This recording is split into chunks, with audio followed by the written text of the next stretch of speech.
Chapter 378. On the other end of the line, Xanu didn't expect someone to pick up at all.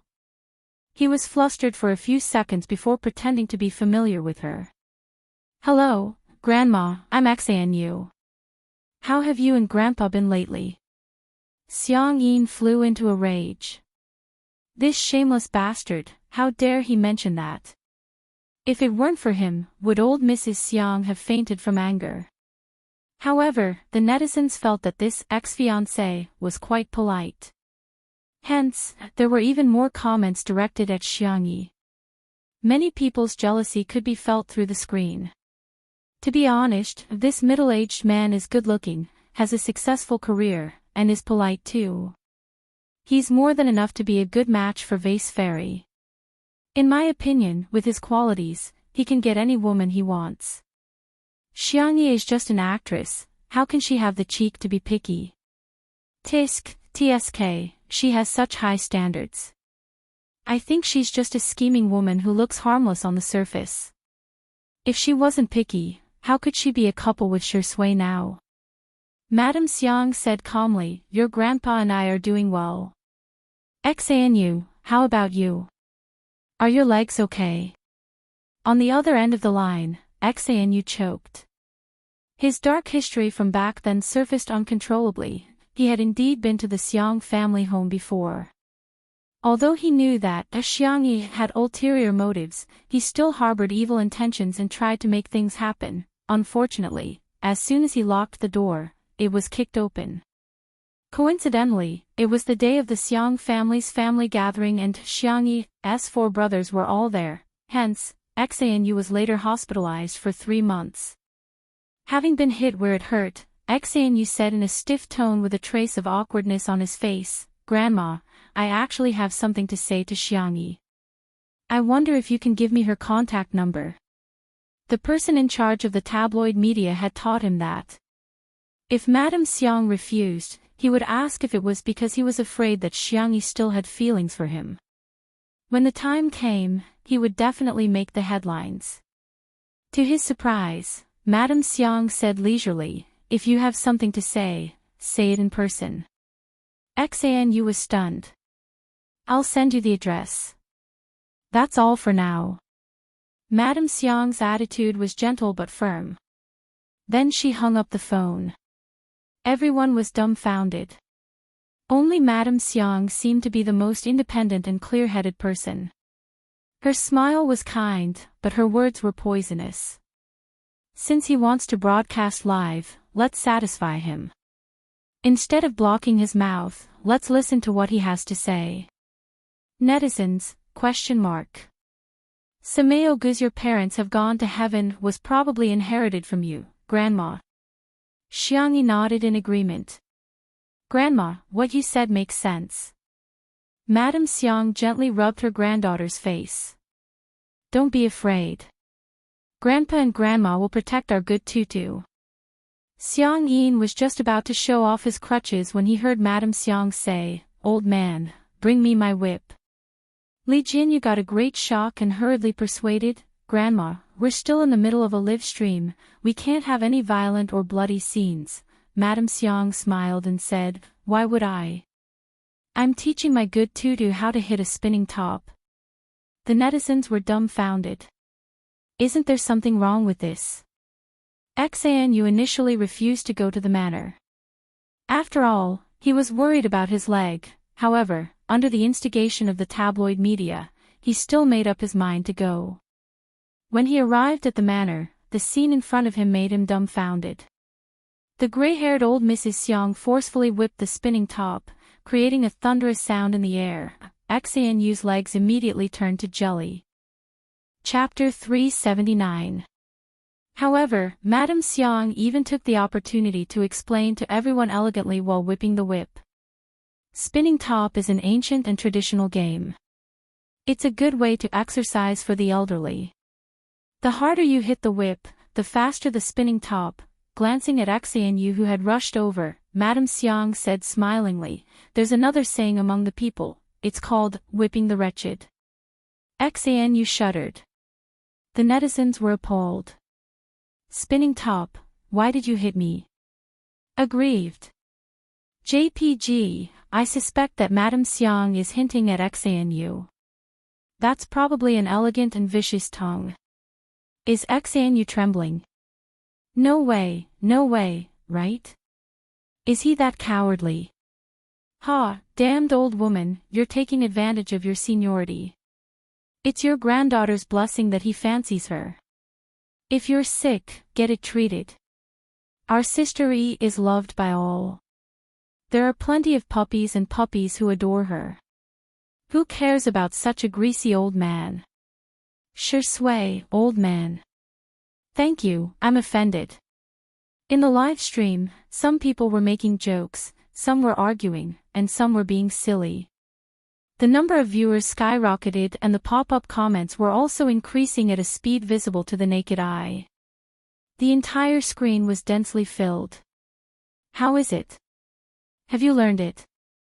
Madame Xiang looked at Xiangyi. The girl said with uncertainty, shall I try? Madame Xiang then handed the whip to her. Xiangyi moved her wrist and tried to swing it twice to get a feel for it. He didn't know what material Madame Xiang's whip was made of. Just by swinging it in the air, the whip cut through the air with a crackling sound. With a whip of the spinning top, the movement was doubled. Xanu was speechless. He suspected that he would die on the spot if the whip were to land on him. Xanu put on a fake smile and took the initiative to greet, hello, Grandpa and Grandma. He even nodded at the crew of the program and said, hello everyone, you've worked hard. He had specially changed into a silver-gray suit and combed his hair back, making him look rather handsome. Hearing this, Xiang Yi turned her little face to look at him. The girl's skin was so white that it seemed to glow. After taking care of her body for a while, she had become slightly rounder. Her face looked full of collagen, and her nearsightedness had also improved. She could be said to be beautiful and charming. The most amazing thing about her was her calm and gentle temperament. It was as if no matter how noisy her surroundings were, it would not affect her. Xanu's heart began to itch. He felt that Xiangyi was even more beautiful than before. If she continued to pester him, he might agree to go out with her. At most, he would just kick her away when he got tired of sleeping with her. Just as this thought flashed through his mind, a cold gaze suddenly locked onto him. When he met Sher Sui's dark and dangerous gaze, Xanu broke out in cold sweat and didn't dare to look at her again. Mr. Xan, Xiangyi said faintly. Hearing her clear voice, Xanu refused to give up and leaned forward greedily.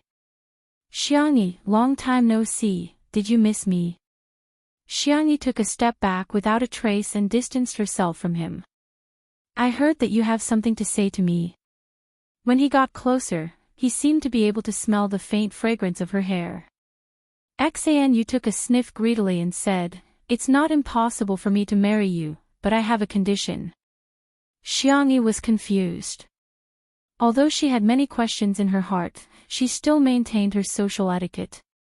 Sorry, I lost my memory previously and it might have caused some misunderstandings. Drop the act. Xanu was full of confidence. You'd better think it through. If you miss this opportunity, you won't get another one. Chapter 380. Xiangyi frowned slightly. She had never had the habit of interrupting others. Hence, even though she felt that Xanu's words were illogical, she still chose to listen to him patiently.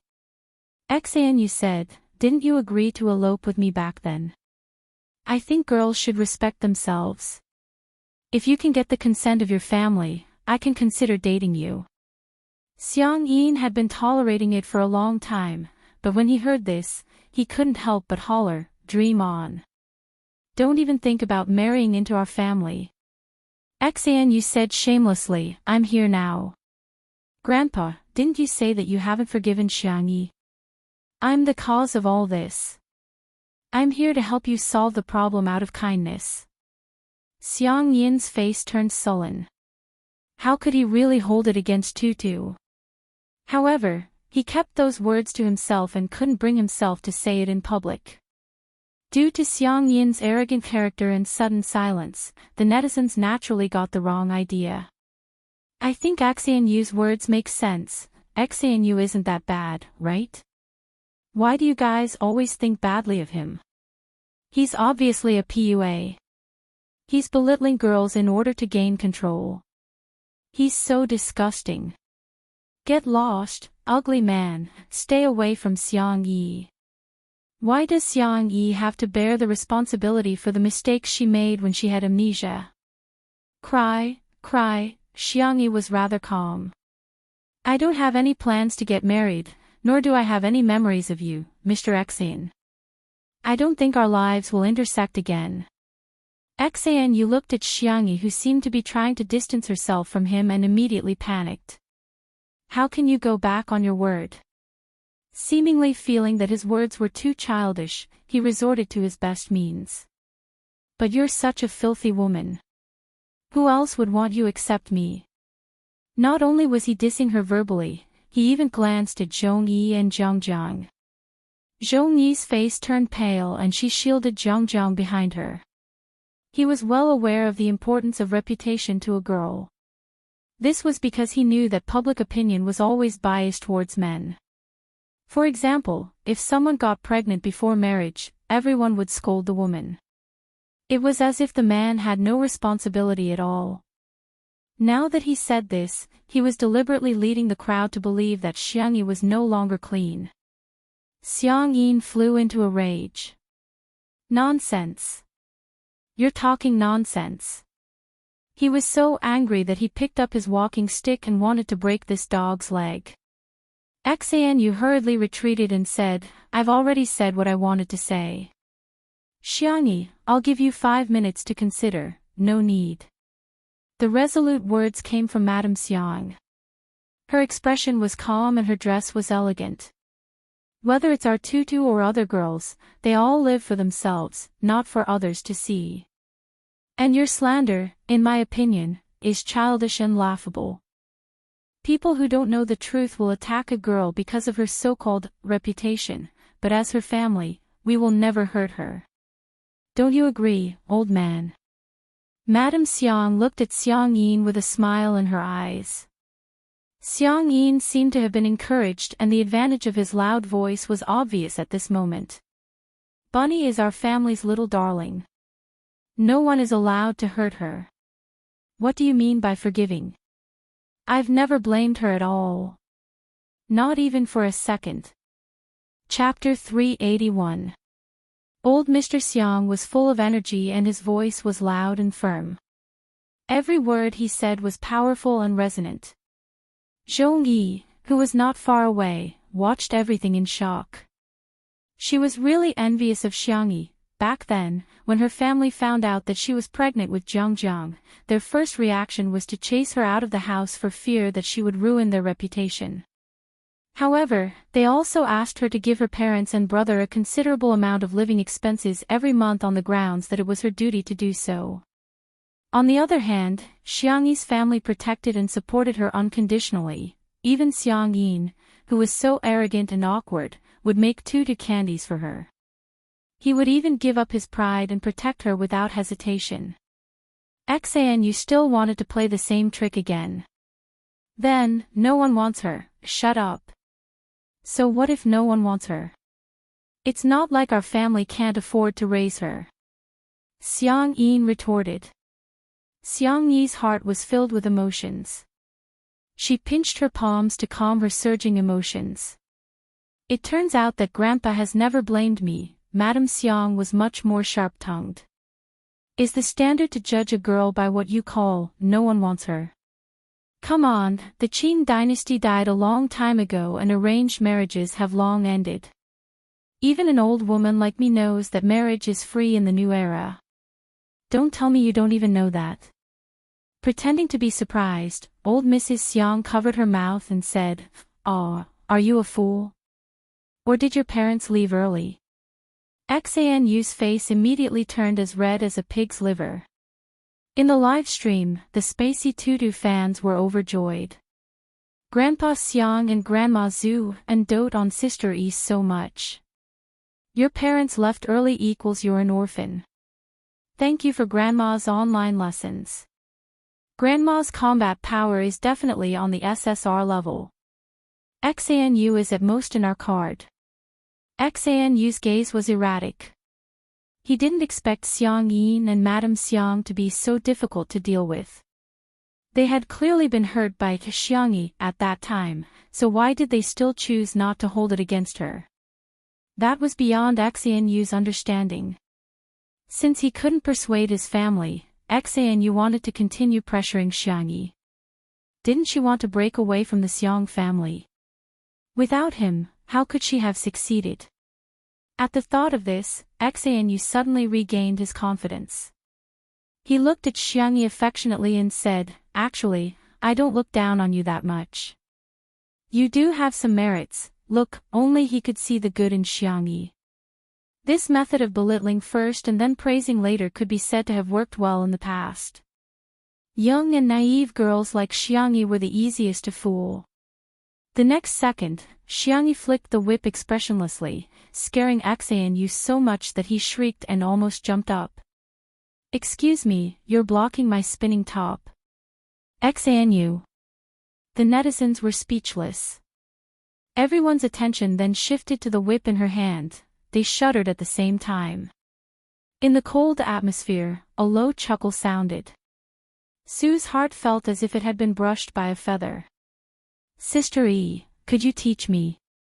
Shi Sui, who had been a bystander for a long time, opened her mouth slowly.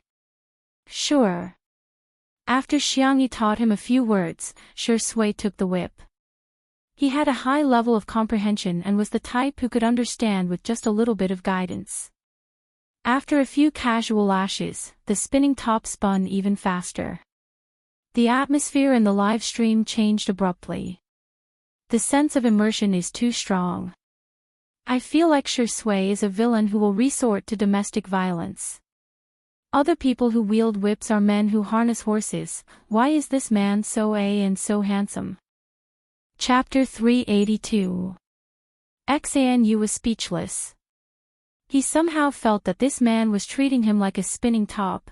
In particular, his gaze seemed gentle but actually contained a strong sense of oppression. His scalp turned numb as he slandered Xiangyi. "You'd better stay away from such a woman. She can elope with anyone she wants, is that so?" Shi Sui chuckled, as if the scenery around her had come alive. "Is there such a good thing?" XANU was dumbfounded. There was an uproar in the live stream. Official announcement. "Thank you for the help, buddy. You can get your bento box now." "Oh, don't laugh like that, who can stand it?" Attacking and belittling women is not a gentleman's behavior. It doesn't make you look noble. Shi Sui said unhurriedly, "If you can't even show respect, I'm very suspicious of your real purpose for coming here to look for Sister E." There were some things that everyone was well aware of, but they just didn't say it out loud. Shi Sui, on the other hand, exposed XANU's ugly and dirty thoughts. XANU was immediately embarrassed. I came to look for her because she said that she wanted to marry me and even pestered me, so? Do you like her?" "Of course not, but after all, she's been pestering me." XANU began to spout nonsense under Shi Sui's intimidating aura. Shi Sui nodded slightly with a clear expression. "Mr. XAN, you're really contradicting yourself. On one hand, you belittle Sister E and keep saying that you don't fancy her, but on the other hand, you're pestering Sister E like a dogskin plaster and insisting on marrying her despite her wishes. I think I can use one word to describe your behavior." After a pause, he turned to look at the camera and tilted his head slightly. "If I say it out loud, our live stream will probably be banned." His fair and slender fingers gently pressed against his lips. "Shoo!" A large group of viewers in front of the screen were stunned. Shocking. Shi Sui actually knows how to act cute. Okay, don't talk. Otherwise, I'm going to remember your name." Ha ha ha ha, Shi Sui is so mean. Others don't hit people in the face, but he's hitting people in the face. Xanu was rebuked until he was like a mute, unable to say anything for a long time. At this point, the audience was not stupid. They could tell that he had ulterior motives. However, there were still people who used Xiangyi as an excuse to scold her. Shui seemed to have guessed the public opinion on the internet.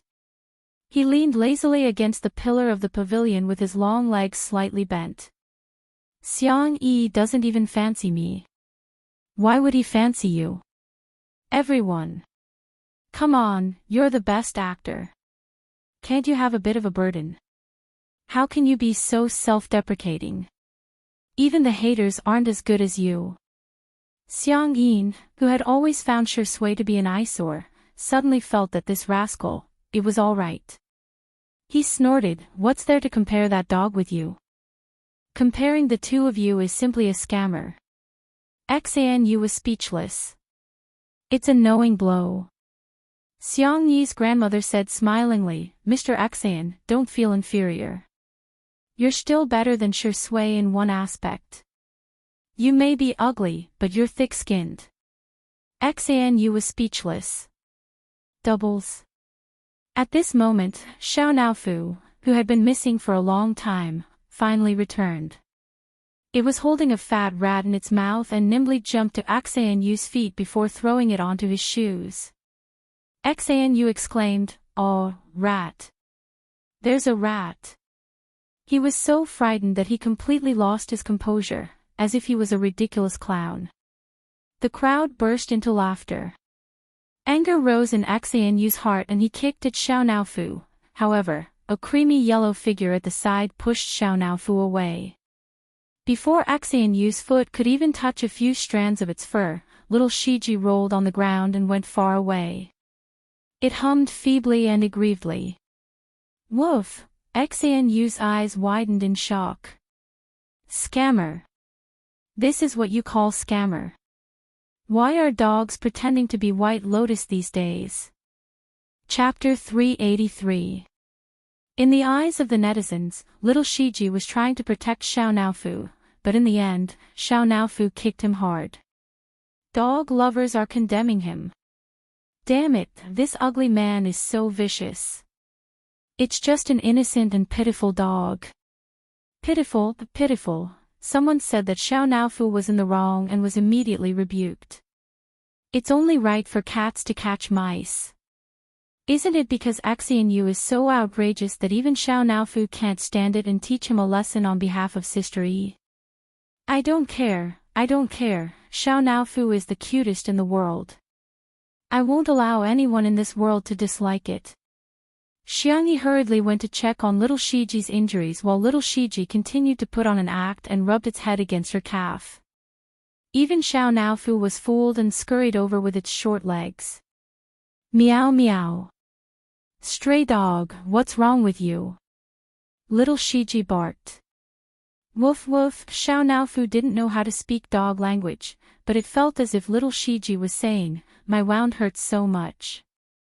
After hesitating for a few seconds, it condescended and licked little Shiji's fur while swallowing the humiliation. "Aw meow. It won't hurt anymore if you lick it."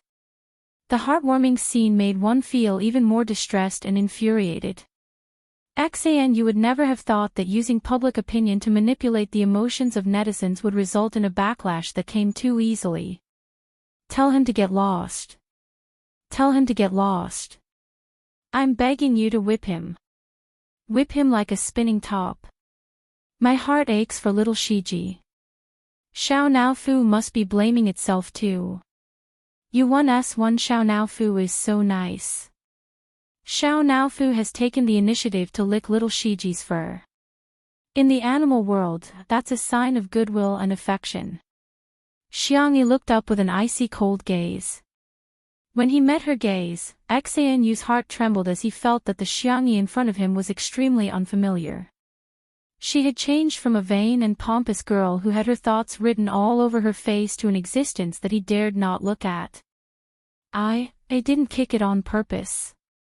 Xanu broke out in cold sweat and continued, "Besides, it's just a beast. So what if I kicked it? How can a beast compare to a human? Xiangyi nodded. You're right. Xanyu heaved a sigh of relief. Seems like this woman still cares about me. In the next second, Xiangyi said indifferently, you're a human. Xanyu. The live stream. Even the staff at the scene were dumbfounded. F*ck, so Sister E knows how to insult people too. Shui answered lazily, calling him a beast seems to be an insult to the word beast. Xiangyi sneered. Is he worthy? The two of them sang the same tune and cooperated seamlessly. The lethality of their attacks was off the charts. Xanyu's face was extremely sullen, but he didn't know how to refute.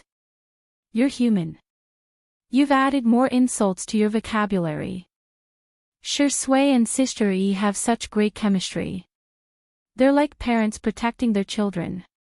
Turns out Sister E has a temper too. She's so adorable when she's so fierce. I want to rub her. Mr. Axian, take care.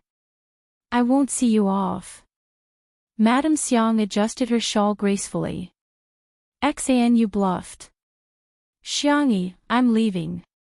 Don't regret it. Xiangyi rubbed the back of little Shiji's neck, got up, and walked towards him step by step. Xanyu was nervous and expectant as his heart pounded rapidly. That beautiful and fair face was getting closer and closer to him, whoosh. Xiangyi grabbed his collar and lifted him up with one hand while Xanyu's feet were suspended in the air with a horrified expression. She raised her eyebrows gently, seemingly giving him a gift. You can get out. Chapter 384. There was a few seconds of silence in the live stream before the pop-up comments flooded the screen. Picking up a grown man with one hand. I was wrong, I shouldn't have called her sister. Sister, are you a sniper? I'm sorry, I've betrayed you. Why is it inappropriate? From now on, I'm your loyal fan. Xanyu was scared out of his wits and in a moment of desperation, he turned to Madame Xiang, who seemed to be the easiest to talk to. Grandma. Take care of your granddaughter. She's not behaving like a girl at all. Madame Xiang blinked and asked, Old man, did you see anything? Xiang Yin answered calmly, I'm old and my eyesight is poor. I didn't see anything. Shui even applauded and exclaimed, Wow, Sister E is so impressive. Zhongyi didn't say anything and simply covered Jiangjiang's eyes calmly. Xanyu was dumbfounded. What kind of people is this family? Xiangyi carried him a few meters away with a straight face before throwing him out and slamming the small wooden door of the garden that led to the manor. Don't bother me again. Otherwise, you'll have to bear the consequences. Xiangyi had always been a good-tempered person, but that didn't mean that she didn't have a temper. Xanyu was so frightened that he peed his pants and stumbled out. The photographer, old Zhang, even gave him a close-up shot and recorded his disheveled back view. The spacey tutu girls felt extremely relieved. That's the right way to treat scumbags. Reason is for humans, scumbags don't count as humans. There's no need to reason with them. Xiangyi took a deep breath, calmed herself down, and carried little Shiji back to the living room. Xiao Naofu's footsteps were light and it carried little Shiji's kennel into its luxurious cat mansion before her.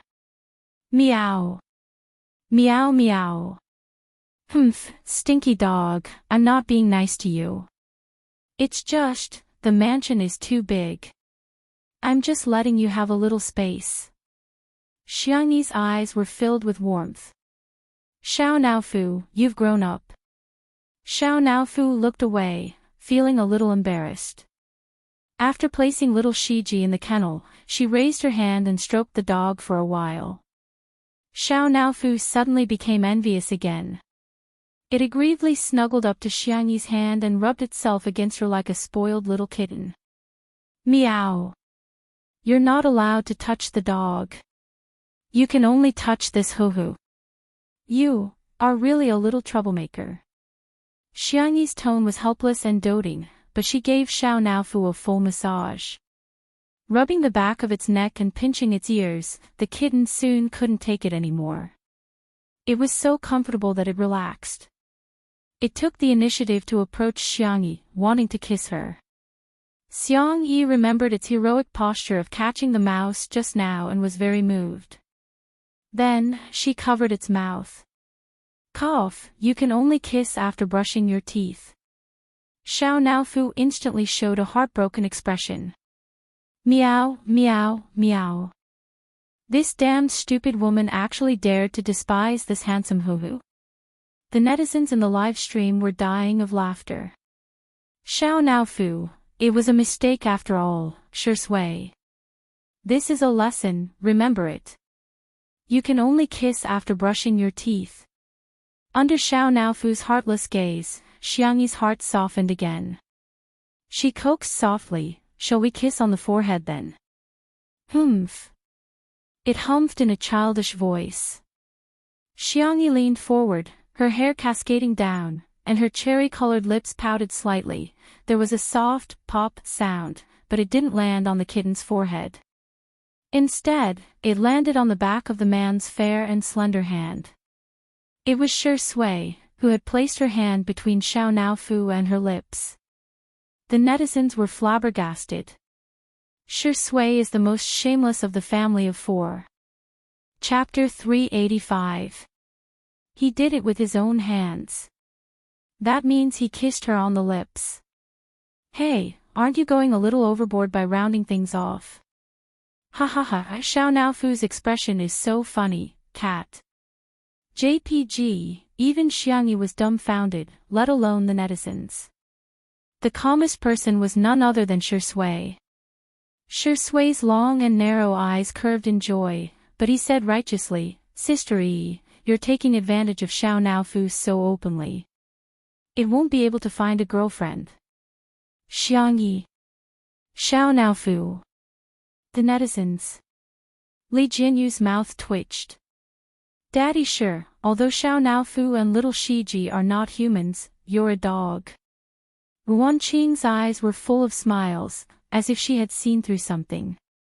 Xiangyi took a few seconds to react.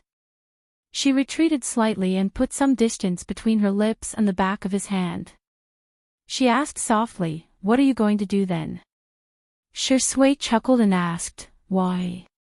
Are you disgusted with me? I'm not, don't spout nonsense. Shui began to sigh and said, actually, I think what that man said just now makes sense. No one will want an unclean boy. Xiangyi panicked and exclaimed, no. Don't listen to his nonsense. Don't take the words of annoying people to heart. You're not an unwanted kid. Shui pinched her face and teased, I'm 7 years older than you, how dare you call me a kid? Xiangyi said. Big friend. The interaction between the two made countless netizens smile in front of their screens. I'm shedding tears of envy. Lonely, lonely, lonely, lonely, lonely. I have a feeling that Shui's subtext is, if I'm unclean, you have to be responsible for me. Xiangyi, you're such a silly child. This dog of a man is tricking you. Why are you so silly and sweet in front of him? Xiao Naofu meowed angrily. It wanted to scratch Shui, but it was afraid of being taken away for sterilization, so it could only bark at him a few times. Little Shiji's black eyes were moist as he curled his tail around Xiao Naofu's and pulled the little kitten into his arms. Fortunately, the kennel was big enough and the kitten was small, so it was not crowded when they slept together. Xiao Naofu was both aggrieved and angry, its little paws pounding on the soft kennel. Little Shiji licked its fur patiently, not annoyed even after being kicked by Xiao Naofu. Only then did Xiangyi realize that their conversation was slightly ambiguous, and the atmosphere was strange.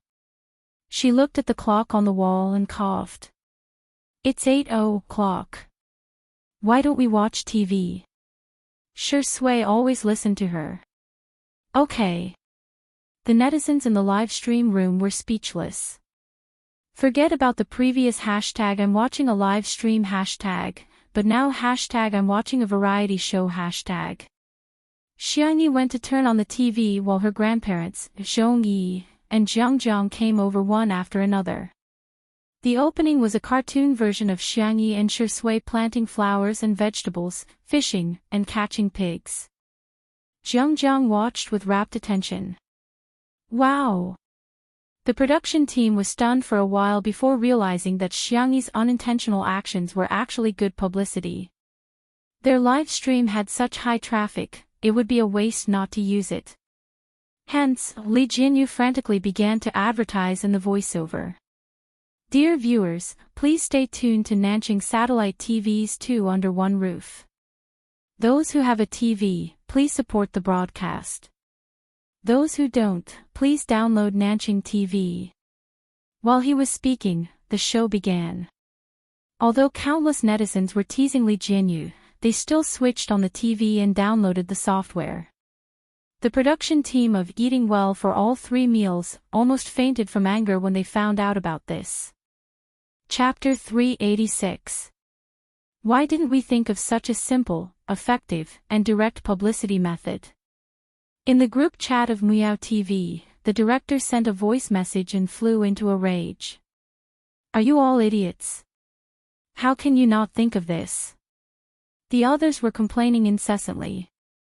Before Wan Qing left, she had actually done the work of several people on her own, and her completion rate was particularly high. As soon as she left, it was no exaggeration to say that the planning department and the publicity department were half paralyzed. They were leaderless and their work efficiency was extremely low. Only now did they begin to regret it. How great would it be if Wan Qing hadn't left? Wouldn't I have pushed all the work to her? Wouldn't I have been the scapegoat? On the other hand, Xiangyi began to get restless after watching the introduction. She hadn't watched much of Two Under One Roof, but now it seemed that she didn't have a good sense of camera angles in the first episode. She looked like she wasn't very smart.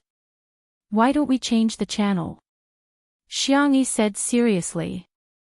Let's watch the news and find out about national affairs. Madame Xiang exclaimed, this is so interesting. Our dear Tutu is on TV, she's so impressive. I'm going to post this on my WeChat moments. Xiang Yin said, listen to your grandma. Xiangyi said. Okay. The netizens were appalled. Ha ha ha, large-scale public execution, Sister E, did you grow up eating cuteness? Turns out grandma is the person with the highest status in the family. The first episode was edited by Li Jinyu himself, and the title was, The Most Valuable Thing in Life is Friends. There were two main plots, one of which was between Shui and Director Yan. Director Yan was both Shui's talent scout and a good friend of Shui's. When old friends reunited, this plot was heartwarming. When they talked about the past, there were also plenty of old songs that could make the audience think of their good friends in a comfortable atmosphere. The other plot was between Xiangyi and Yan Nai. At first, Yan Nai was hostile towards Xiangyi, but soon, he vividly displayed what it meant to be sweet. This plot was a lot more interesting. The scene where Xiangyi reconciled with the father and son was also very contagious. Although it was about daily life, the pace of the editing was very tight. After an hour and a half, it made people feel that it was not enough. This variety show was too interesting. What? The second episode will only be broadcasted next week. Many people beat their chests and stamped their feet. In the end, they found out that this was actually a live broadcast program. In an instant, many new viewers who had been attracted by television flooded into the live broadcast room. The director's room was filled with all sorts of equipment and instruments. Li Jianyu and the others refreshed the online version's views. 160 million. The production team, exclamation point. It exploded. This was an explosive number. Soon, Wan Qing went out to answer a call. When she returned, she said calmly, the viewership ratings are out. How much? Li Jianyu was the first to ask. He grabbed his hair again. Don't tell me. I don't dare to listen. Although the online version's numbers were good, if the viewership ratings were too low, he would still feel frustrated. Ruan Qing smiled. It is indeed an unbelievable number. I'm not listening. Ruan Qing ignored him and said to the crowd, the average viewership rating is 218 and the highest is 246. All of a sudden, there were cheers in the small room. At the same time, Miao TV had also received the news. The viewership ratings for the premiere of Eating Well for All 3 Meals yesterday were the highest at 1.8, but later on, the average viewership ratings dropped to about 1.6. Meanwhile, the viewership ratings for Two Under One Roof had exceeded 2. This was like rubbing them against the ground. Chapter 387. Moreover, Eating Well for All 3 Meals had a high viewership rating in the first few minutes of the broadcast, but it gradually decreased later on. On the other hand, Two Under One Roof was steadily increasing in viewership. Several famous scenes such as Crayfish Out of the Pot, Yan Nai Smells Delicious, and Xiangyi Plays the Sanxian had reached a peak in viewership ratings. Even at the end of the credits, the viewership ratings were still astonishingly high. Using the word "hang and beat" to describe it was the most appropriate. There were more than a dozen trending topics on Weibo, gossip forums, and WeChat moments. Countless people finally realized, Two Under One Roof was not just the first live-streamed variety show. It was likely to become the most popular variety show in the country this summer. In the small room, Li Jianyu's cell phone was almost exploding with calls from brands who wanted to invest in the show. Fortunately, Ruan Qing was already prepared. She transferred his number to her 2 assistant cell phones, thus giving her some time to relax. Li Jianyu smiled foolishly like a landlord's son and said, "It feels so good to have a sugar daddy chasing after me and vying to give me money. It's like a free lunch falling from the sky, right into my mouth." Ruan Qing said, "You're too familiar with calling me daddy." Li Jianyu said righteously, "I'm your daddy if I give you money." Hearing this, Ruan Qing took out a bill from her bag and slapped it on Li Jianyu's palm. She smiled and said, "Call me daddy." Li Jianyu said shyly, I'm so embarrassed." "Give it back to me then," Ruan Qing said, pretending to take the money back. Li Jianyu immediately corrected himself, "Daddy Ruan. You have to keep your word." Ruan Qing touched her chin and said, "So that's how it feels. Call me daddy again." "Indeed, it feels pretty good. Do I have to call you daddy just because you want me to?" "That'll be another price," Li Jianyu said seriously. Ruan Qing was speechless. It was getting late at night. Xiang Yi and Madame Xiang had a regular routine and the two of them went to rest early. Jiang Jiang kept rubbing her eyes. After Zhong Yi helped her wash up, she couldn't fall asleep and thus returned to the living room. By the floor-to-ceiling window, Shi Sui was reading a book. The warm light blended a warm glaze on his handsome face, softening the contours of his whole person. He was completely different from the sharp and paranoid state he had been in during the filming of the movie. Xiang Yi was brushing Xiao Naofu's teeth.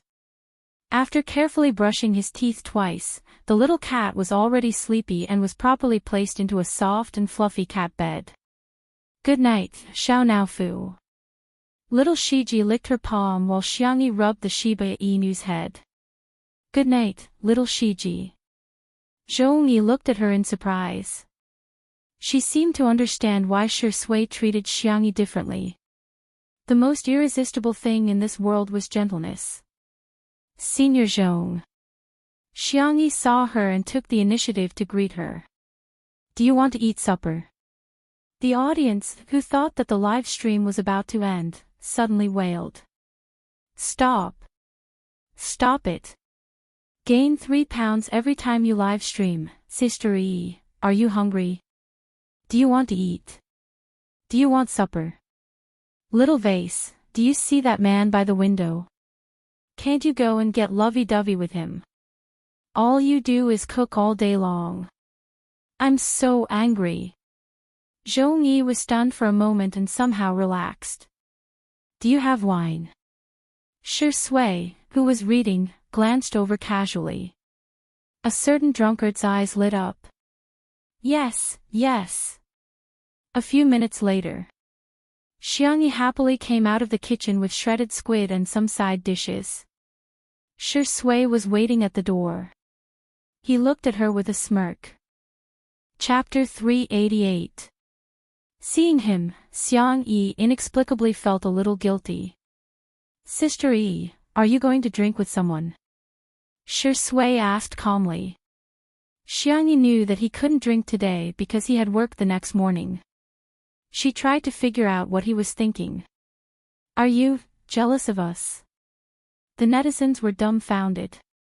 Sister E, what kind of dangerous statement is that? Ha ha ha ha, what kind of cutie is this? Ha! Pretty sister x pretty sister. That seems a little fun. Shi Sui looked a little helpless. You. He sighed. Drink less. Okay, okay. Xiangyi took a few steps out with the tray and suddenly thought of something. She turned around and said, there's still a lot of wine in the cellar, I'll treat you to some next time. Shi Sui chuckled and said, okay, I'll remember that. Zhong Yi realized that Xiangyi had suddenly become enthusiastic. After being in the entertainment industry for so many years, she had already developed an astute mind and it wasn't difficult for her to guess the reason for Xiangyi's change in attitude. It turned out that she liked drinking. Senior, try this shredded squid. It's fragrant and a little salty. It's also very chewy and slightly springy. Just listening to her description made Zhong Yi salivate. She maintained the elegance and restraint of a female celebrity and only put a thin strand of squid into her mouth. It's actually so delicious. Xiangyi began to recommend something else to her. These peanuts are wrapped in flour and egg.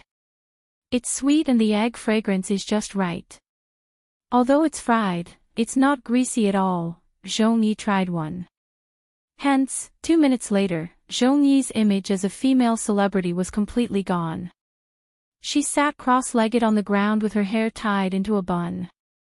She took a sip of food and wine, looking like a swordswoman. In the live stream, Xiang Yi, go on the link if you can. I think Xiang Yi has the potential to be a mukbang streamer. Just listening to her description is making me hungry. Sister Zhong Yi, where's your expression management? Where's your celebrity image? Where's your glamorous persona? Shi Sui didn't join them. She sat quietly by the window and read. At first, the two girls were a little unfamiliar with each other, but they soon became familiar with each other. Zhong Yi raised her glass. World peace, no more scumbags. Xiangyi clinked glasses with her, making a crisp sound. Sometimes, girls' friendship was just that simple. If you and I were on the same side and liked or hated the same person or thing, then we would be sisters from different mothers.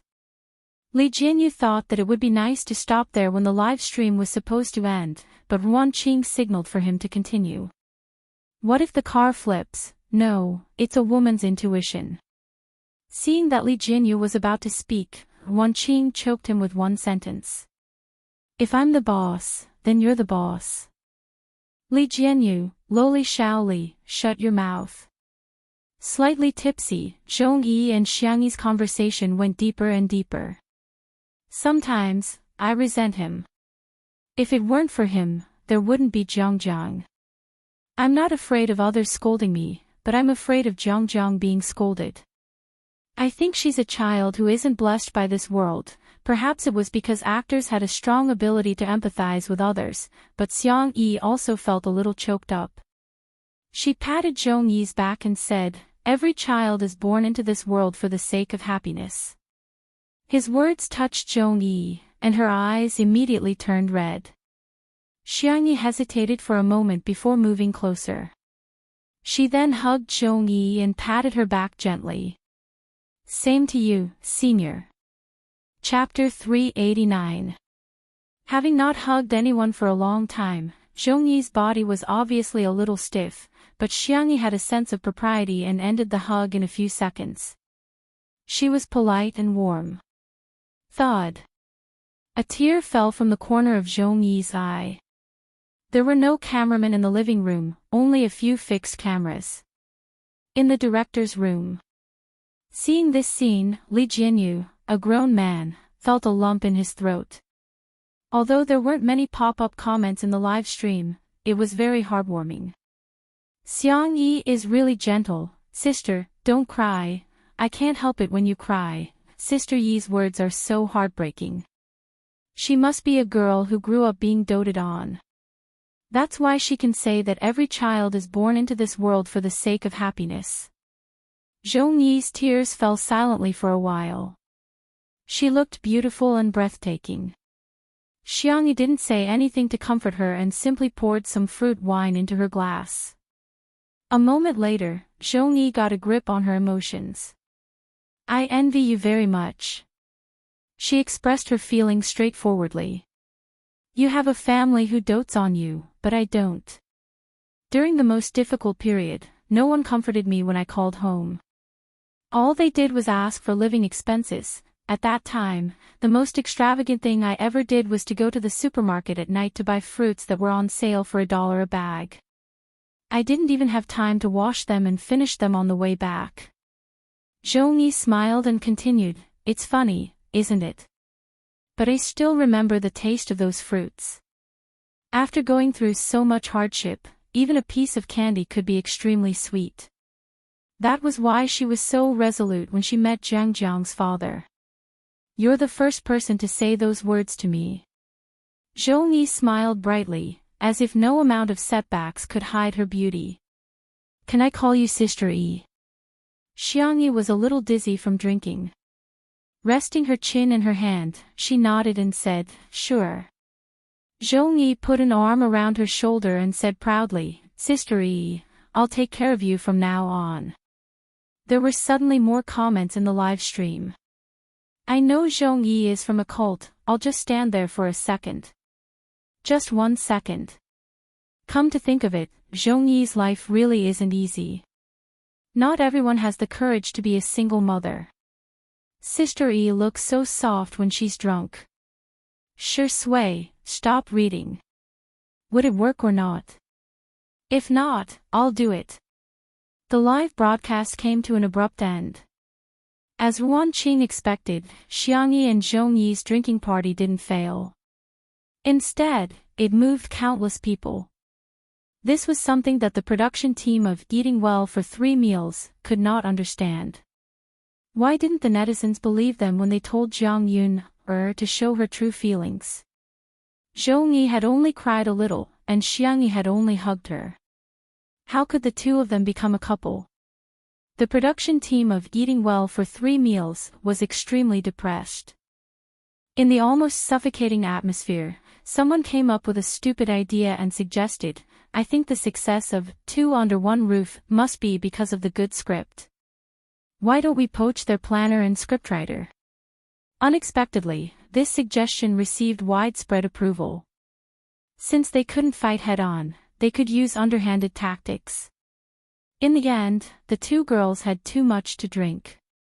Shi Sui asked Ruan Qing to send Zhong-yi back to her room and help take care of Jiang Jiang while she carried Xiangyi in her arms. Ruan Qing looked at her with a subtle gaze and said, Li Jianyu said that you're worse than little Shiji. I thought it was a joke, but I didn't expect it to be true.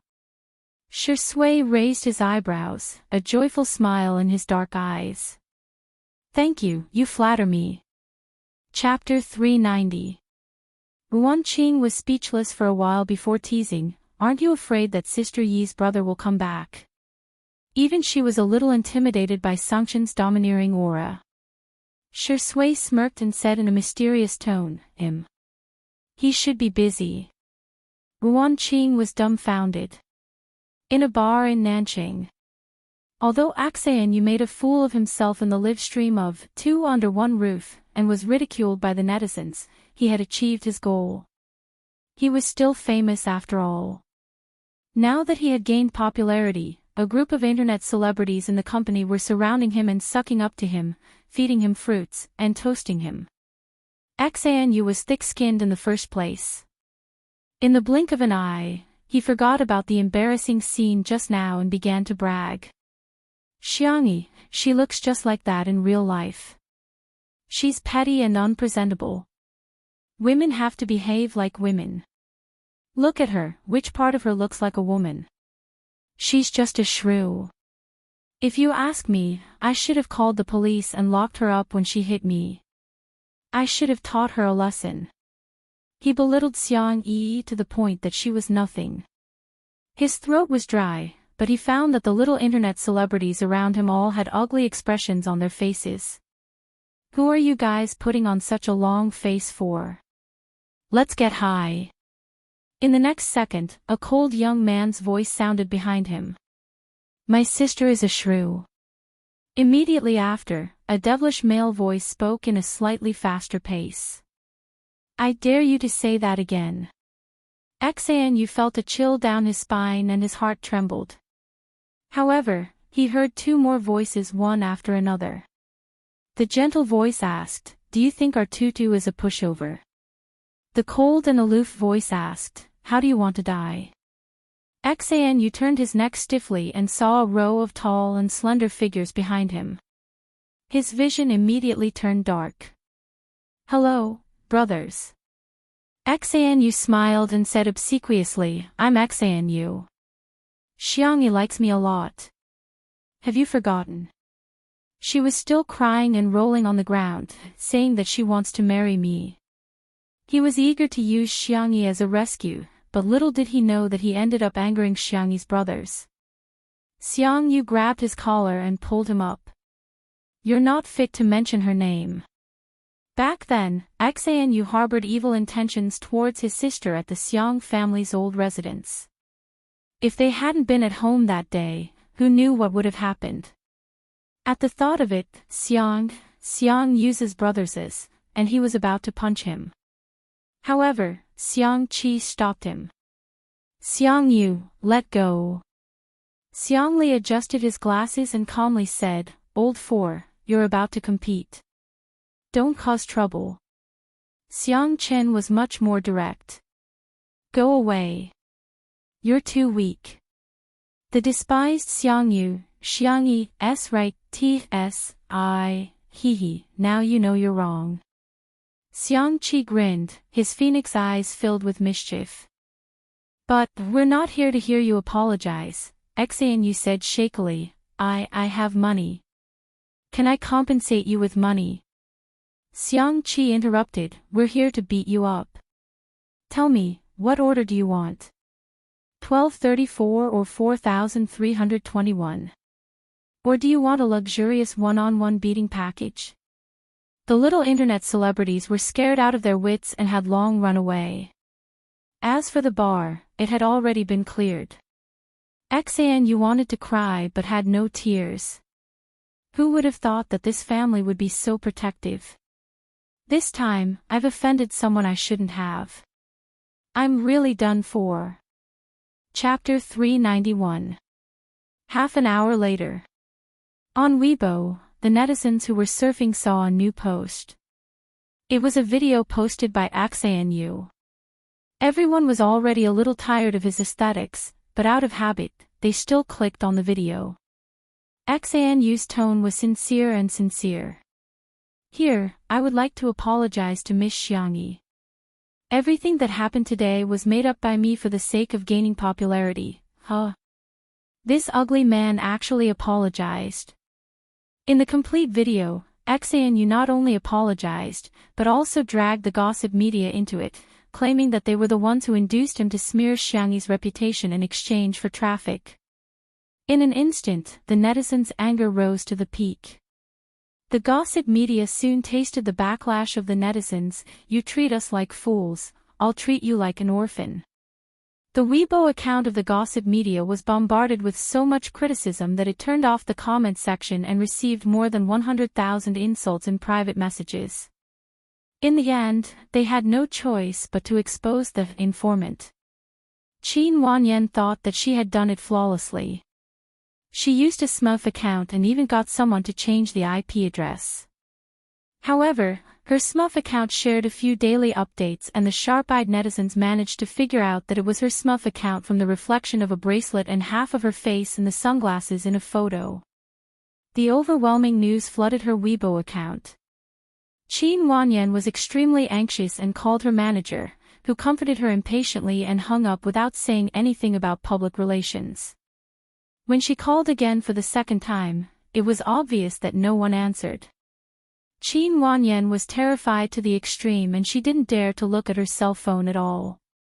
Every time she saw those vicious comments, her body would tremble. She would never have thought that those people who were scolding Xiangyi would come to scold her. Not long after, Tomato Entertainment released an announcement. Although Xiangyi was the boss in name, she didn't have much energy to manage it for the time being. Her uncle, Xiang Feng, had hired a professional manager for her and he was personally in charge. Seeing that his artiste was exposed to such a scandal, he immediately terminated the contract with Qin Wanyan. In addition to having to face a huge amount of compensation, Qin Wanyan's reputation in the industry was also ruined and no major company would be willing to sign her. Qin Wanyan, who was at her wit's end, suddenly thought of someone. Maybe he can help me. Bar. Sanction kicked Axin Yu away with his long legs and adjusted his tie. His black suit outlined the perfect contours of his body and he exuded a strong sense of oppression that was hard to ignore. Xiangli looked gentle, but he was even more ruthless than Sanction. It was not difficult for a genius to destroy a company. Xiang Yu was worried. I feel like I'm just a bystander. Xiang Qi comforted him, you should be content. Little uncle doesn't even deserve to be here.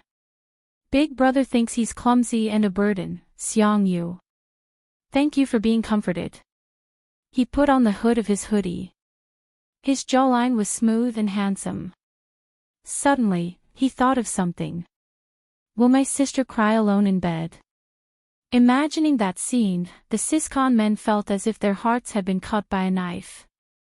Xiang Qi said with heartache, let's go back and comfort our sister. Even if she wants to cry, she should cry on my shoulder. Xiang Li chuckled. Are you worthy? Xiang Chen's brows were tightly knitted as he strode forward. Cheating. Big brother, you're cheating. Xiang Qi yelled angrily. The three of them hurriedly caught up with Xiang Yu. Little did they know that at this moment, in the manor. Chapter 392. Unbeknownst to them, at this time in the manor, the little rabbit had just been carried into the bedroom. Xiangyi's alcohol tolerance was excellent, and she didn't make a fuss when drunk. Shi Sui put her on the bed, and the little girl obediently rolled up the quilt and covered herself tightly. Shi Sui couldn't help but laugh and raised his hand to pinch her little face. You're really worrisome. Meow meow meow. Xiao Naofu woke up from its sleep and saw Shi Sui carrying the stupid woman back to the room. It hurriedly ran in, stopped at Shi Sui's feet, and roared fiercely at him. Shi Sui lowered his eyes and indifferently said, go back to your cat's nest and sleep. Xiao Naofu, meow. Meow meow. Don't think this hoo-hoo doesn't understand. You just want to trick me away and then do this to the stupid woman. It clung to the edge of the bed, and with great difficulty, it jumped up and sat on Xiangyi's pillow with a posture that said, this hoo-hoo is not leaving today. Xiangyi was awakened by the noise and opened her eyes in a daze. The figure of the little cat appeared in her vision, and she habitually hugged it in her arms. All of you, Xiao Naofu, had raised its chin provocatively at Shi Sui. Humph. See that? This hoo-hoo is the rightful wife. This is the hoo-hoo that the stupid woman loves the most. Xiao Naofu's tail swayed gently, curling around her fingers, and rubbing its head against Xiangyi's soft skin under her collarbone. It coquettishly said, "Meow meow," as Xiangyi closed her eyes again and gently coaxed, "All of you be good." Sure Sui's long and narrow eyes narrowed dangerously, and he sneered. "Want to be sterilized?" Xiao Naofu trembled in fear. However, although its IQ was only equivalent to a child of a few years old, children had a natural instinct to know who would protect them and who they could be pampered in front of. The white, soft, and cute kitten stuck out its little butt awkwardly and squeezed into Xiangyi's shirt through her collar. Only half of its little head was exposed, and it stuck its tongue out at Sure Sui. Lu dog man, this hoo-hoo is not afraid of you." Sure Sui's temples twitched violently. The young lady was drunk, so of course he couldn't take advantage of her, therefore, he really couldn't do anything about Xiao Naofu now. However, the man was calm and composed as he smiled faintly. "Xiao Naofu, I've recently discovered that Sister Yi's casserole is especially good. The stewed meat is especially mushy." That black-bellied smile, that dark temperament, he was definitely a villain. "Xiao Naofu, you're not going to do anything when it comes to men and women, are you?" However, Xiangyi felt something furry and warm pressing against her body. It was a little itchy and a little heavy. The young lady murmured and wanted to move Xiao Naofu away, but she was blocked by her clothes. She subconsciously pulled at her clothes. Sure Sui's breathing became slightly erratic as he pressed down on her hand. In a daze, Xiangyi felt the hot temperature on the back of her hand. Her brain lost control of its logic, and her body reacted quickly. She grabbed Sure Sui's wrist and pulled, and pressed. In the blink of an eye, she had Sure Sui pressed against her side, imprisoning and subduing her. In fact, Sure Sui didn't resist at all. Otherwise, the drunk Xiangyi wouldn't have succeeded so easily. Xiangyi struggled to blur her eyes, as if trying to identify Sure Sui. A certain actor smiled at the kitten. "This is called acting, understand?" "Xiao Naofu, woof woof woof. UF** king dog man." Sure Sui didn't get to gloat for more than 3 seconds before someone knocked on the bedroom door. "Sister, are you asleep?" Chapter 393. In an instant. Sure Sui's expression froze slightly. Even Xiao Naofu was so scared that its tail curled up. The man and cat looked at each other and surprisingly reached an agreement. They didn't make a sound. Fortunately, the brothers outside the door were very gentlemanly in front of their sister and wouldn't barge into her room without permission. "She should be asleep, right?" Xiang Qi said uncertainly. Xiang Yu's nose twitched and he sniffed. "Seems like she made supper." Xiang Qi was overjoyed. "I'll go to the kitchen and take a look." Xiang Yu was afraid that he would steal food, so he followed closely behind him. The two of them went out of the kitchen and found the food in the fridge. Xiang Qi lowered his voice. "Fourth brother, don't make a sound. Let's split the spoils." Xiang Yu put one hand in his pocket and pressed down the hood of his hoodie with the other. He said a few words indifferently. "Big brother is outside." Xiang Qi was instantly terrified. If it was only the black-bellied old fox second brother outside, he would still dare to repeatedly jump on the edge of death. However, Xiang Yu was here. Xiang Yu said righteously, "Am I the kind of person who would secretly eat behind my brother's back? What's the most important thing when a family is together? Sharing." Xiang Yu clicked his tongue. He wouldn't believe his nonsense. Since they were already here, let's eat. The four brothers sat down around the remaining small plate of food. Xiangli had already familiarly gone to the wine cellar to get wine. Xiang Yu was about to compete and consciously didn't touch the wine. Xiang Qi said arrogantly, "Fourth brother, pour wine for your brothers." Xiang Yu glanced at him. Xiang Qi said, "What are you staring at? Keep staring and I'll beat you up. You're the youngest, so of course you should pour it." Xiang Yu said in a disdainful tone, "Why didn't you say that when little sister was here?" He had never seen Xiang Qi order Xiang Yi around and only knew how to put on airs as third brother in front of him. Xiang Qi said righteously, "How can you compare to little sister?" Xiang Yu. "Fine, there's nothing wrong with that." He speechlessly poured wine for his brothers. In the bedroom, Xiang Yi stared at Shi Sui for a long time. She seemed to recognize him. She buried her head in his chest and sniffed his shirt. Shi Sui's body tensed up and his eyes darkened. After confirming that it was the familiar smell of laundry detergent, Xiang Yi felt relieved and fell asleep. Did this mean that he wasn't treating him as an outsider? This realization made Shi Sui feel both amused and helpless. He broke free from Xiang Yi's shackles and pinched her little cheeks. Xiao Naofu meowed in protest. "Be a man." Shi Sui sneered, "If I didn't want to be a human, you would have been stewed into a kitten." She shrank her little head into Xiang Yi's arms vigilantly, which made Shi Sui's thin eyelids twitch violently. He really deserved a beating. After a few minutes, when the heat in his heart had dissipated, he gently tucked Xiang Yi in and went back to his room along the balcony. In the living room, Sengchen drank 2 glasses of wine, but his brows were still furrowed. He put down the wine glass and walked towards Shi Sui's room. He knocked on the door with a blank expression. A moment later, the door was pulled open. Shi Sui was only wearing a pair of dark blue home pants. He was wiping himself with a towel. "You're back. What's the matter?" Sengchen walked past him and looked into the room with a sharp gaze. The large bed in the room was clean and even the thin blanket was neatly folded. Sengchen felt relieved and said with a straight face, "Rest early." Suddenly, there was the sound of chaotic footsteps behind him. Sengchen turned around and saw his sister coming out of her room. Hugging a soft pillow with a lace rim, she walked towards Shi Sui's room as if sleepwalking and bumped into his arms. Chapter 394.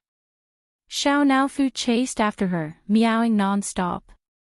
Shi Sui subconsciously wrapped her arms around her waist. Xiao Naofu bumped into Sengchen's trouser leg and was so scared that its fur stood on end. The surrounding temperature seemed to drop rapidly. Sengchen's eyes were cold as he looked at the drunk Xiang Yi and then at the innocent-looking Shi Sui. "Explain," Sengchen said coldly. Shi Sui's mentality was really good, and her expression didn't change. "Sister Yi is sober now. Big brother, remember to remind her to be responsible for me." Sengchen. At the dining table, Xiang Yu and Xiang Qi were dumbfounded. F***ck, there's such a thing. He actually dared to be mischievous in front of Big Brother. Xiang Li pushed his glasses, and a trace of worry flashed in the depths of his eyes. From a logical point of view, the room that Shi Sui chose was one that Xiang Yi had stayed in before, so it was barely reasonable. After getting drunk, she followed her body's memory and wanted to go back to her original room to sleep. But from an emotional point of view, it was obvious that their family's pampered little rabbit had self-taught herself to nibble on the grass around her nest. Sengchen's entire person exuded a threatening chill, and his eyes were sharp, like snow-white blades under the light. The danger multiplied. "You are courting death." The man enunciated each word sharply. His well-defined fingers rolled up his snow-white sleeves. Not far away, Xiang Qi and Xiang Yu were terrified and quickly hid far away, afraid of being implicated. Xiang Li got up and slowly walked forward. Sengchen sneered. "What? You want to speak for him? Am I that kind?" Xiang Li smiled like a sly old fox. "Go ahead, I'll take my sister away. Don't scare her." Xiang Qi scolded, "Second brother, you scheming boy. I think you want to rub her face while she's drunk." Xiang Yu, who was next to him, felt his fingertips itch. His sister's face felt really good when he pinched it, but when he grew up, he couldn't just pinch him as he pleased. He made a prompt decision and strode over. "Let me do it." Xiangqi scolded, "Do you know how to take care of girls? You're so clumsy, let me do it." Then, Shui found that Xiangyi's brothers were fighting among themselves. He was not nervous about being beaten up at all. He leaned lazily against the door frame as if he had no bones. He watched the show with a faint smile, but his hand was still on Xiangyi's waist. Xiangyi was tipsy and dizzy. She could barely stand after standing for a long time and instinctively leaned on Shui's shoulder. Enough. Sanction felt that they were too noisy. Once he opened his mouth, everyone was stunned. No one dared to say anything anymore. Sanction grabbed Xiangyi's wrist and wanted to get her back to the room first. Unexpectedly, although Xiangyi was drunk, her reaction was not slow. Slap. The girl was drunk. Tutu was not afraid of her brother and slapped Sanction's hand away. "Xiangli. Xiangqi. Xiangyu. Sister," actually hit big brother. Even Sanction, who had always been cold and aloof, couldn't help but twitch the corner of his mouth. "Wow, looks like our sister E has her own ideas," Shui chuckled and said in a flirtatious voice, "Sister E, do you want to go to Big Brother's room?" Xiangyi didn't hear what he said at all. She only felt that his breath was the most familiar, so she responded softly. Shui's thin lips twitched. "Do you want to sleep on Big Brother's bed?"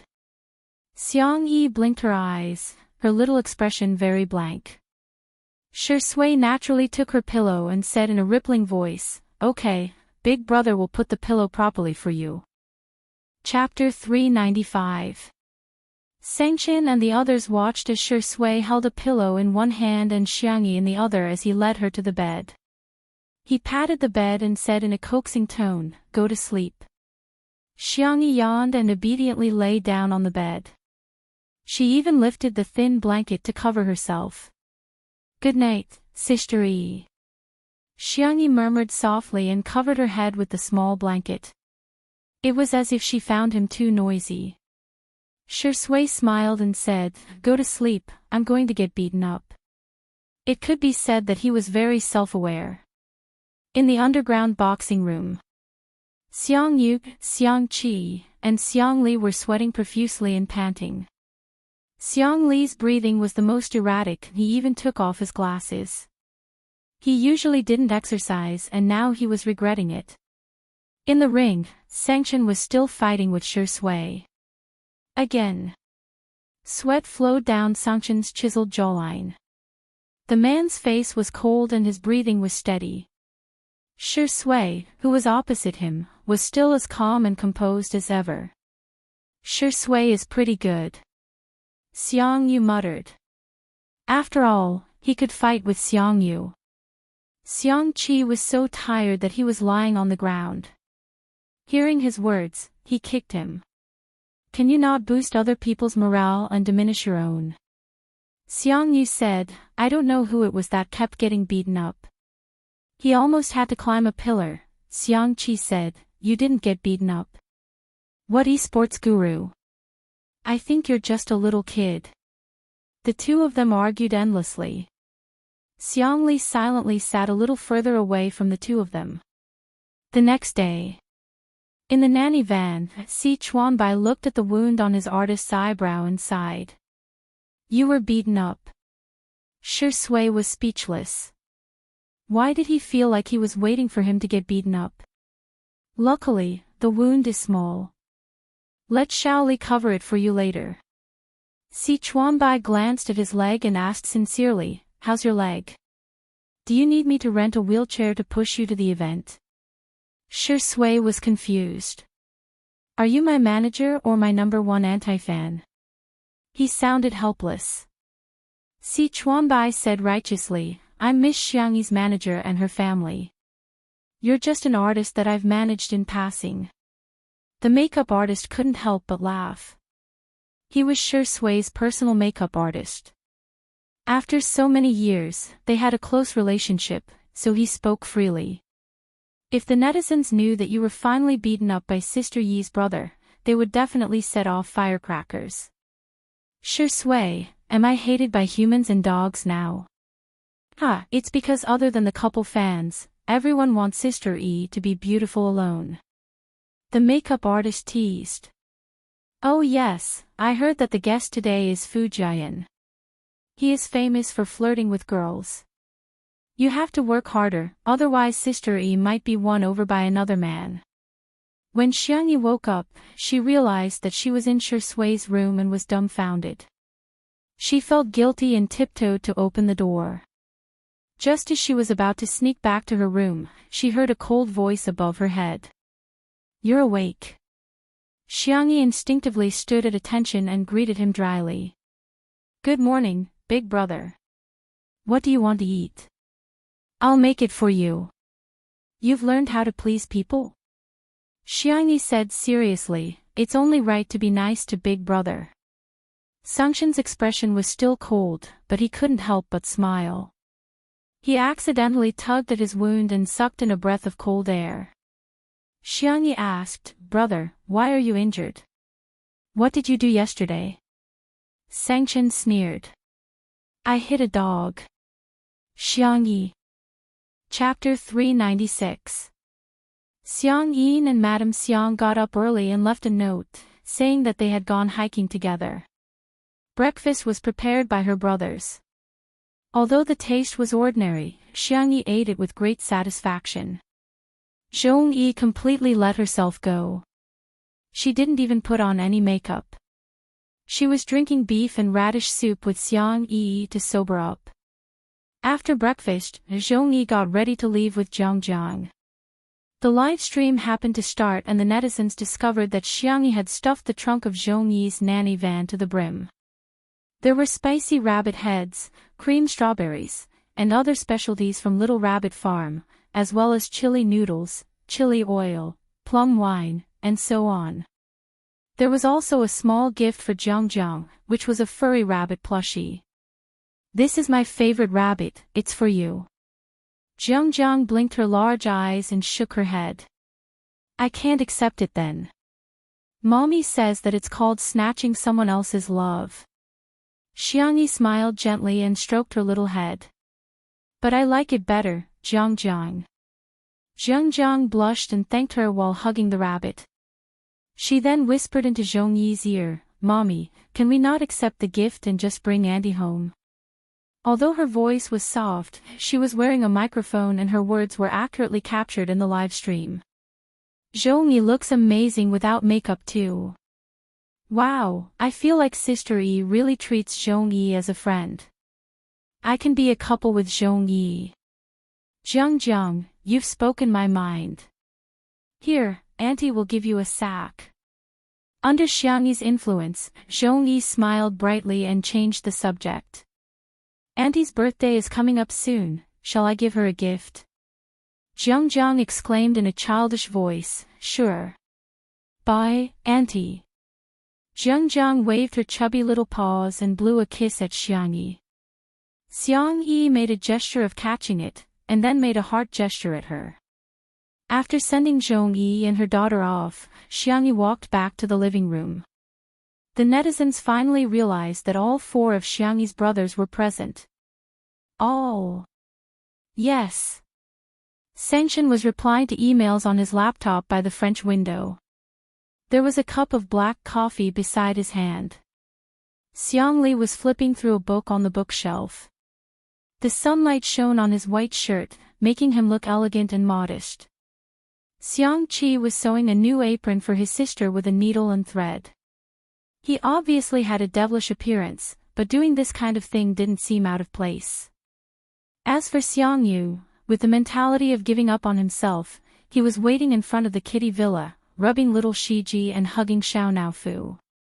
He looked like a scumbag who had a wife and a concubine in his arms. The netizens in the live stream, what kind of benefit is this? This sister-in-law is here to report for duty. Where are second sister-in-law's fans? Let me see you. I'm crying, I didn't expect to see my brothers in the same frame in my lifetime. The moment Xiangyi came in, her brothers all looked at her. Sit. Xiang Chen pointed at the empty seat on the opposite side. The young girl bit the bullet and went over to take a seat. She placed her hands on the table and sat down like an obedient child. Sengshen looked at her for a few seconds and suddenly said, "Do you know the dangers of puppy love?" Xiangyi was dumbfounded. Sengshen gestured and said, "Xiangli, come here and explain to her." Xiangli readily agreed and said gently, "Puppy love refers to the establishment of a romantic relationship between a man and a woman at an early age. The dangers are as follows. I'll break it down into 5 major points and 20 minor points." Xiangyi was dumbfounded. The netizens in the live stream burst into laughter. "Ha ha ha ha, this is awesome. Are the brothers trying to tear apart a couple with their bare hands?" Chapter 397. I suddenly feel like Xiang Yi is so childish. Second brother, why are you still cooperating with him? Okay, I got it. Break up with your boyfriend now. Oh right, I don't have a boyfriend yet. Xiang Yi was lectured for more than 10 minutes. In summary, puppy love is a very harmful social activity. Xiang Li concluded in a gentle tone. Do you understand? Little bunny. Xiang Yi defended herself with a pale face. I'm already 20 years old, huh? You're only 20 years old and you're already thinking about dating. Sengshen frowned, obviously disapproving of her behavior. Xiangli said gently, "You're not careful with your words. You haven't even celebrated your 20th birthday yet." Xiang Qi chimed in, "Yes, yes. Besides, you're still a baby at 20 years old." The 21-year-old Xiang Yu crossed his arms and said stiffly, "Yes." Xiang Yi said aggrievedly, but I'm not in a relationship yet." Sengshen frowned. "You still want to take action?" Xiangli tried to smooth things over. "It's better to nip the problem in the bud." Okay, Xiang Yi is right. Xiang Yi sighed helplessly. What else could she do but listen to her brother? The netizens who were watching the live stream couldn't stop laughing. Untimely CP fans are crying in the toilet. Ah, my country owes me a brother. Her brothers are right. Xiang Yi should be beautiful on her own. While the atmosphere was harmonious, Li Jinyu suddenly received a message and hurriedly cued Xiang Yi. Sister Yi, the guest is here. Today's guest was also an actor who had worked with Shi Sui before. His name was Fu Jian. He had played the role of the Crown Prince in that historical drama, which had captivated the hearts of countless young girls. Previously, in Heartbeat, he and Yu Miao Miao tried to hype up a couple, but they failed miserably and their reputation dropped. His management team helped him get the resources of 2 under 1 roof in order to clear his name. I'll go pick up the guest then, Xiang Yi said to her brothers and got up to go to the door. Xiang Yi walked to the black gate. Other than Fu Jian's nanny van, there was also a red sports car behind. Fu Jian was handsome and took the initiative to greet Xiang Yi. Hello, Sister Yi. I'm Fu Jian. You can call me Brother Jian. The netizens in the live stream were all complaining. Ah, this is too greasy, no way. Brother Jian sounds so, I really can't accept the fact that His Highness the Crown Prince has turned into a greasy youth sob. Before Xiang Yi could say anything, a disdainful sneer came from the supercar. How unsophisticated. The camera panned back and saw a girl with exquisite makeup and a socialite dress getting out of the sports car. She threw the car keys at Fu Jian arrogantly. Fu Jian took it instinctively. Hey, stop the car for me. Fu Jian, huh? Come on, did he look like a parking valet? Xiang Yi blinked, obviously happy. Jojo, what are you doing here? Li Jianyu and the others were dumbfounded. This girl isn't a guest. Jiang Jojo raised her chin and said arrogantly, don't think that I'm here for you. I'm just here to see Grandpa Xiang and Madame Xiang. Xiangyi said with a composed expression, oh, I see. Jiang Jojo seemed to be very dissatisfied with her answer. She humphed and walked in her high heels. Li Jianyu asked in bewilderment, Sister Yi, this is? Xiangyi asked carefully, my friend, right? Jiang Jojo, who was in front, paused in her tracks. Chapter 398. Atrocious. What's with that tone of hers? She's so reluctant to call me a friend. Little did she know that Xiangyi felt that the person who had occupied her body had made new friends and neglected Jiang Jojo in the past year. Perhaps Jiang Jojo no longer treated her as a friend. Jiang Jojo gritted her teeth and walked even faster. The comments about Jiang Jojo in the live stream weren't very friendly. This girl is too arrogant. Xiang Yi briefly introduced Jiang Jojo on the spot. She's an excellent violinist and the chief of the Orpheus Orchestra. We've known each other since kindergarten. Li Jianyu gasped and asked, Is it the Orpheus Orchestra that I know? In the live stream, Orpheus Orchestra? What the hell? I'm speechless. It's one of the top orchestras abroad and they have to be under 30 years old. I'm a music major just passing by. This girl is super impressive. She's a musical genius. She has an absolute sense of music. All of a sudden, the comments section was filled with discussions about Jiang Jojo. Fu Jiayan helped Jiang Jojo park the car bitterly, but he was immediately tricked by the production team. Li Jianyu smiled and handed him a few mission cards. Jiayan, draw one. Fu Jiayan casually drew a card and opened it, only to be dumbfounded. Bathe the little black pig. Fu Jiayan's eyelids twitched. Don't tell me all the mission cards are for this.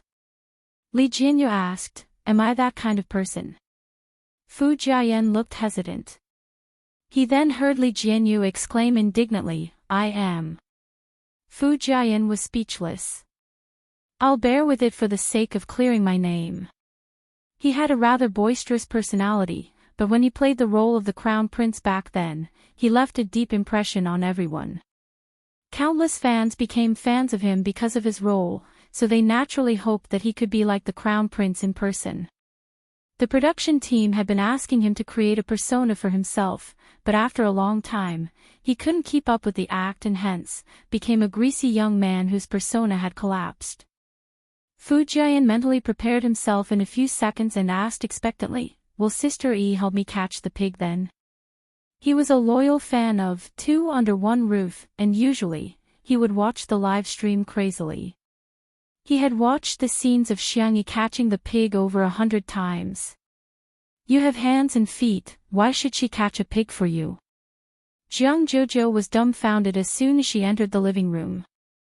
The Demon King and the others were all there. She stammered and greeted them before hurriedly coming out in shock. When she heard that Fu Jiayan had asked Xiangyi to help him catch the pig, she got angry. How could such a cute girl like Yi go catch a pig? Fu Jiayan said resentfully, I don't know how to. Jiang Jojo said aggressively, if you don't know, you can go and learn. A girl's hands are not meant for catching pigs. Coincidentally, Xiangyi went to the tool room to take out gloves, straw hats, sunscreen sleeves, and other items. She gave one to Fu Jiayan and one for herself. Jiang Jojo asked in disbelief, hey, where's mine? Xiangyi was stunned. It's very sunny outside. Go to the living room and enjoy the air conditioning. There are snacks in the mini fridge. Jiang Jojo's eyes widened. Are you a devil? The great demon king is in the living room. Xiangyi thought about it and realized that Jiang Jojo seemed to be quite afraid of Xiang Qin. She asked tentatively, shall we go together then? Since you've invited me so enthusiastically, I'll reluctantly agree to your suggestion. Fu Jiayan asked, but didn't you say that girls can't catch pigs with their hands? Jiang Jojo rolled her eyes. It's none of your business. Chapter 399. Fu Jiayan was speechless. Am I being despised? His deflated expression was so funny that everyone in the comments section of the live stream burst into laughter. Trying to reason with a girl. Brother, aren't you courting death? Does it two under one roof have some kind of anti-filth function? Even Fu Jiayan finds it pleasing to the eye, shocking. A popular male celebrity is doing such a thing in broad daylight with two girls. Amidst the commotion of the audience, Xiangyi and the other two arrived at the farm. The little black pigs were being reared on the hillside. Fu Jiayan asked curiously, Sister Yi, how many pigs do you have in total? Xiangyi said, not many, just dozens. Fu Jiayan was shocked and he looked like a walking emoji. Let me do the math. According to 40 yuan per catty of pork and 50 kilograms per pig, each pig is worth 4,000 yuan. There are so many of them on the mountain. They're not pigs, they're money. Jiang Jojo said in disdain, look at how ignorant you are. Fu Jiayan scratched his head, feeling a little embarrassed. I'll go catch one first and see if I can catch one. It's cooler here under the shade, you two wait for me here. Xiangyi said, actually, you don't have to catch one, Jiang Jojo interjected, who are you looking down on? I'm not a good-for-nothing. I want to go too. Fu Jiayan said, let's see who catches it first then. Xiangyi said, you really don't have to. The two of them didn't listen to her at all. They somehow felt like competing with each other and rushed up the hillside. Xiangyi was speechless. Forget it, as long as you guys are happy. Fu Jiayan and Jiang Jojo had their eyes on the same little black pig. The two of them pounced on it from both sides, only to be defeated. The little black pig scurried away. Fu Jiayan said regretfully, what a pity, this pig is quite cute. Jiang Jojo licked the corner of her lips and said, it should be delicious braised pork. Fu Jiayan was speechless. All of a sudden, a large, sturdy, and powerful black pig appeared in front of them, followed by a little black pig that was whining. Jiang Jojo turned pale and exclaimed, it can actually call daddy over. Fu Jiayan pulled a long face. Is it too late for us to call it daddy now? The answer was that it was too late. The big black boar dug into the ground and charged at the two of them aggressively. Ah! As a result, the live stream was filled with the screams of two people being chased by pigs.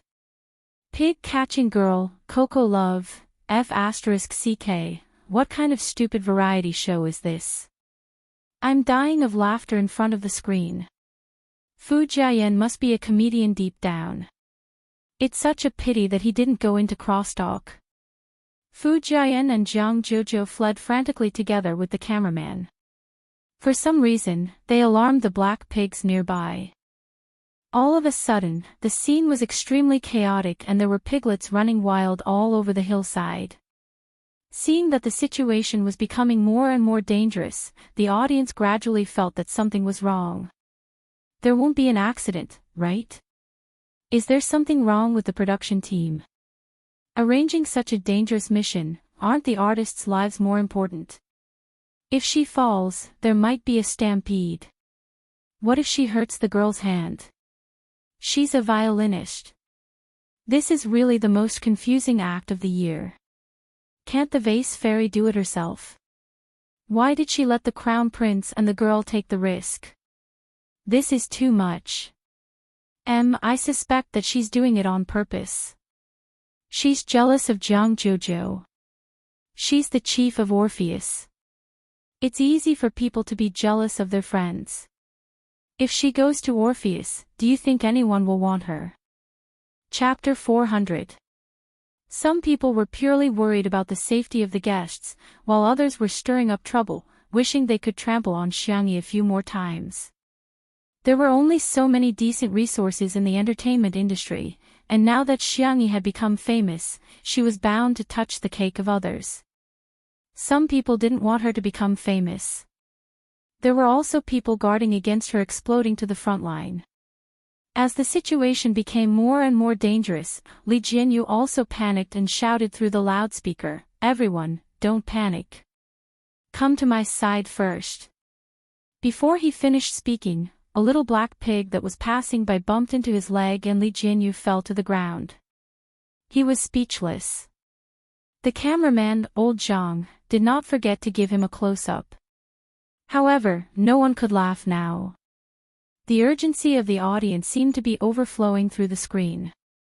"Oh my God, His Highness can't take this hit. Xiangyi, can't you control your pig? I'm speechless. Where is she? Did she run away? How can she be so irresponsible? I'm speechless. Is the production team brainless? Why did they set up such a dangerous task?" Someone said weakly, "The last time Sister E caught pigs, it wasn't this dangerous. This should just be an accident." This person had just defended Xiangyi, but he was criticized so badly that he began to doubt his life and shut himself up on the spot. Seeing that the chaotic situation couldn't be resolved, a clear whistle sounded. All of a sudden, the restless little black pigs quietened down. The whistle was melodious, and immediately afterwards, the little black pigs all headed in one direction. Everyone at the scene was speechless. The netizens were speechless. "Oh wow, is this a miracle?" Everyone looked at the source of the whistle in unison, only to see a slender girl carrying a bag of corn and a bag of vegetables, standing by a small pond not far away and whistling. She scattered the corn and vegetables on the ground, and the little black pigs obediently ate. After they were full, some jumped into the shallow water by the small pond and snorted. The scene changed from a violent and dangerous pig chase to a warm and harmonious rural life. The netizens were speechless. Didn't she just say that she didn't have to catch the pigs? Damn. Sister E was really strong. Carrying 2 such big sacks in one go. Anyway, I can't carry it. Those who scolded and ran away, come out and get beaten up. Xiang Yi went to get some food. Who knew that they would be chased by pigs? Instantly. The group of people who had scolded the most fiercely just now were too embarrassed to say anything. It turned out that not only did she not abandon them, she even appeared to help them out. Phew. Fu Jiayan let out a long sigh of relief. Oh my God, I was scared to death. He was drenched in sweat from running and his clothes were stained with grass and mud because he had been protecting Jiang Jojo just now. Jiang Jojo, who was at the side, wasn't much better than him. Her meticulously permed hair had already fallen apart and the bow on her head was crooked too. She walked towards Xiangyi fiercely. Fu Jiayan was shocked. Could it be that this eldest miss was going to settle the score with Sister E? He was not the only one. Many people in the live stream had the same thought. Oh, someone is going to be unlucky, serves her right. Who told her not to appear earlier and make Jiang Jojo so disheveled? Let's fight, let's fight. Let's tear our hair apart. It's finally time for a fight. I'm so excited. However, to everyone's surprise, Jiang Jojo stood still with her hands on her waist. Hey! I want to eat that pig for lunch. Chapter 401. Everyone was speechless. What the hell? Sister, do you still remember that you're a noble and elegant violinist? Xiangyi asked in a gentle voice. Huh? Which one? That one. Jiang Jojo felt extremely aggrieved. It's rubbing my butt. I'm going to eat it. Jiang Jojo was very willful but Xiangyi indulged her. Okay, we'll kill it later then. The netizens were appalled. Little black pig, it can't escape the punishment of fate, ha ha ha ha, this girl is so cute. Sister E is a woman who says the cruelest things in the most gentle tone. Pigs are so cute, how can one be enough? Why don't you kill 2 more and hold a fan lucky draw? The disheveled Fujian seemed to have had an epiphany as he muttered, so this is the correct way to complete the bathing task. Heaven and man are one, the Tao is natural, people and the environment get along harmoniously. Amitabha, little piggy, I wish you a speedy ascension to heaven. No wonder Xiangyi said that there's no need to catch them. It turns out that if I feed the pigs by the small pond, they'll jump in and bathe themselves. The netizens teased. Fujian, master, I'm enlightened. Is the crown prince trying to expiate souls? Fujian is a comedian. Major variety show dads, please look at our brother. This segment was too entertaining. Li Jianyu sighed with emotion. Back then, when Shi Sui asked him to invite Xiang Yi, he did so with the intention of getting a buy one get one free deal. But now, it seemed that Xiang Yi was the treasure that he had bought, and Shi Sui's father was just a freebie that was placed on sale at the supermarket. He even wanted to tailor a variety show for Sister Yi. Isn't it nice to be alone and beautiful? When the time comes, the variety show award would be within reach. Hee hee. Hey hee hee, Wan Qing's voice pulled Li Jianyu back to reality. How much longer are you planning to sit on the ground? Li Jianyu snapped back to his senses and finally realized that he was still sitting on the ground. Wan Qing reached her hand out to him in amusement. Li Jianyu was stunned and said weakly, Sister Wan, can you not hit my face? I didn't know that this mission would have such a dangerous possibility. Previously, when Sister Yi was catching pigs, it was all very peaceful. Wan Qing was speechless. I was trying to pull you up. So it wasn't him. Little Li, the sociopath, was ecstatic. After the little piglets finished bathing, Xiangyi skillfully caught them and prepared to bring them to be processed. She then arranged for Fujian to pick some ingredients. Pick some red and green chilies, 2 green onions, and 2 heads of garlic. Thank you. Fujian was elated. Great. Sister Yi, you're the best. You gave me such a light job. Jiang Jojo asked, what about me? Xiangyi pointed at the glass greenhouse and said, why don't you take a rest inside and I'll make you a pot of flower tea. Fujian. Isn't this a double standard? Wasn't this double standard? The young girl washed her hands and made tea for Jiang Jojo in a fluid manner. Before she left, she even helped Jiang Jojo redo the bow hairpin. Jiang Jojo was secretly delighted, but she still had to pretend to be indifferent. Okay, by the way, I want to eat braised pork trotters. Xiangyi said, okay. She carried the struggling little black pig with one hand and walked towards the kitchen. The cameraman asked, why are you so nice to Miss Jiang? Xiangyi was puzzled. Isn't it only right to be nice to your friends? All of a sudden, countless people flocked to Shi Sui's Weibo. Shi Sui v. Shi Sui. If you don't come back, your wife is going to run away with someone else. Chapter 402. At the same time. At a certain movie premiere. Although Shi Sui played a supporting role in the movie, his character design and scenes were very outstanding. After the premiere, the character that left the deepest impression on everyone was the one he played. Even during the interview, he was the one who was asked the most questions. Shi Sui calmly brought the topic back to the main character. However, in the end, he still couldn't avoid the reporter's questions. Shi Sui, some people say that you're lowering yourself by playing a supporting role for a newcomer even though you've already won the Best Actor award. What do you think? Shi Sui pushed his gold-rimmed glasses up his nose and said gently, I used to be a newcomer too. For actors, it's important to know how to portray their roles well.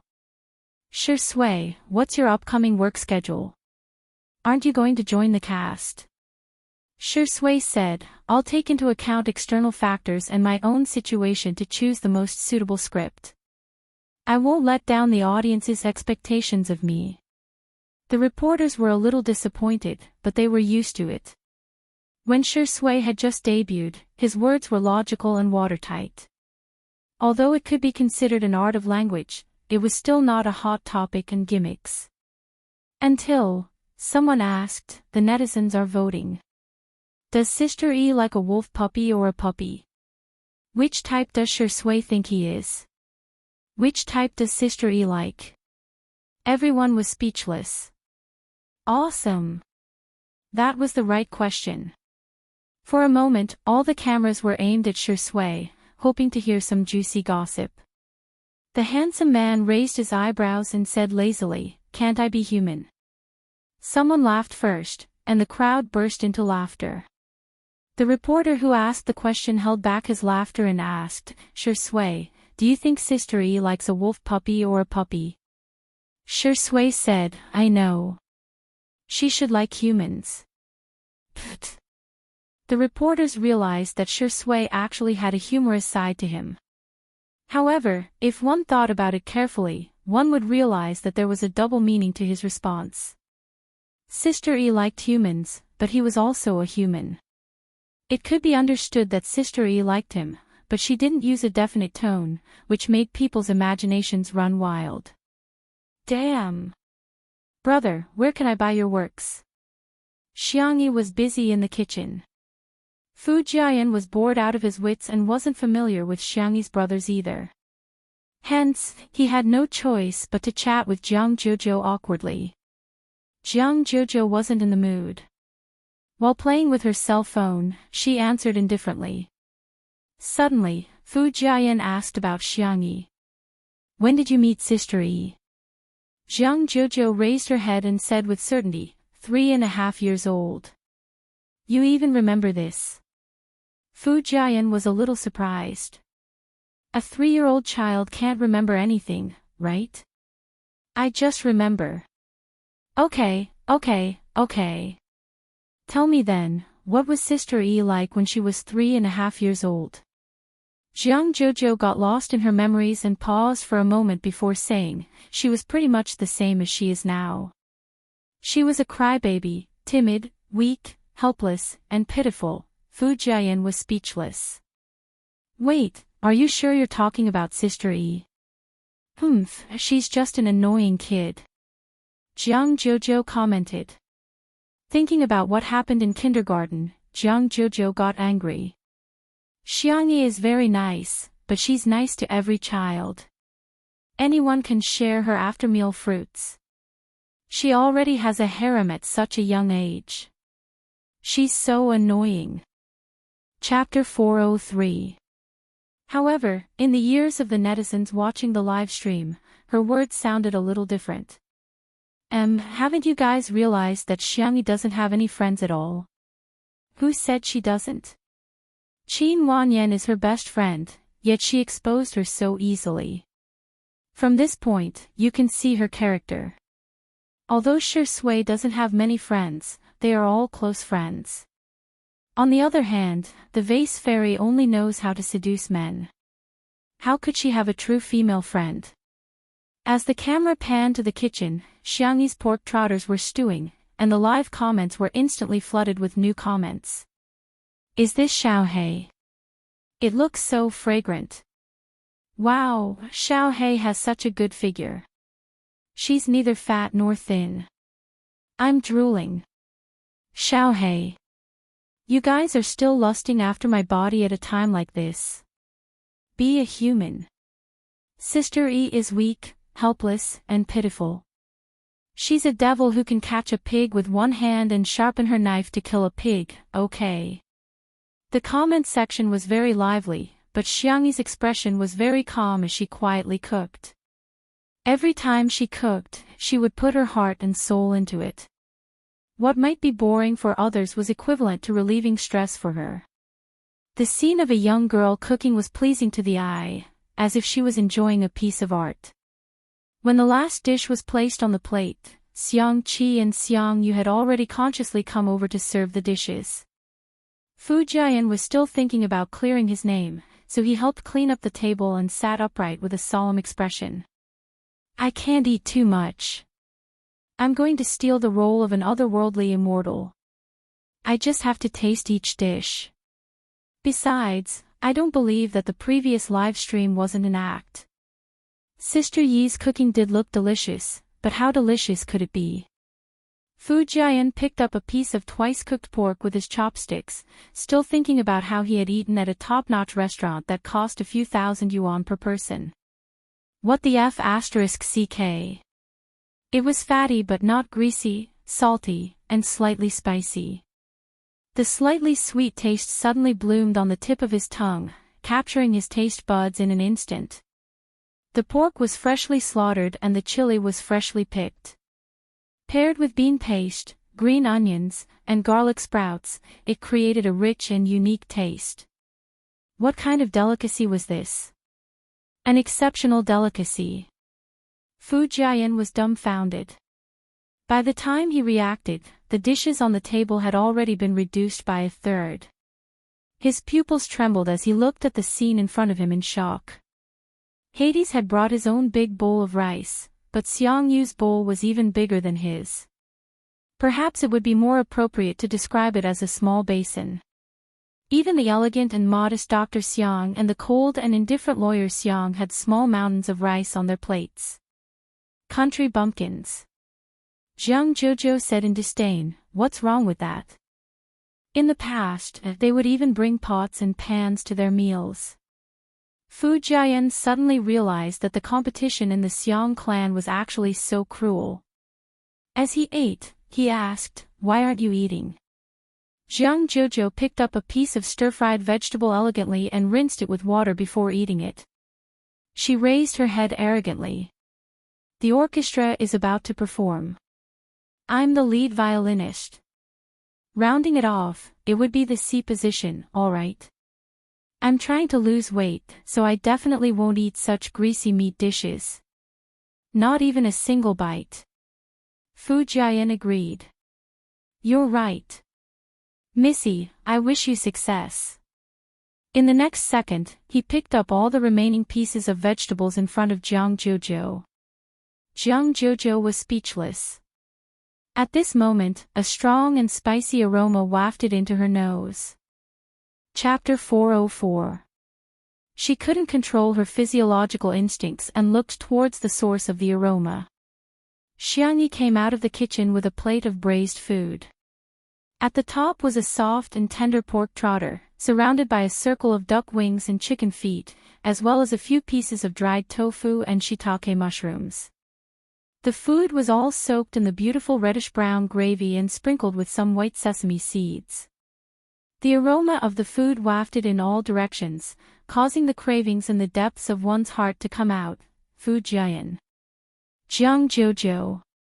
The brothers of the Xiang family were obviously immune to their sister's delicacies as they all looked rather calm.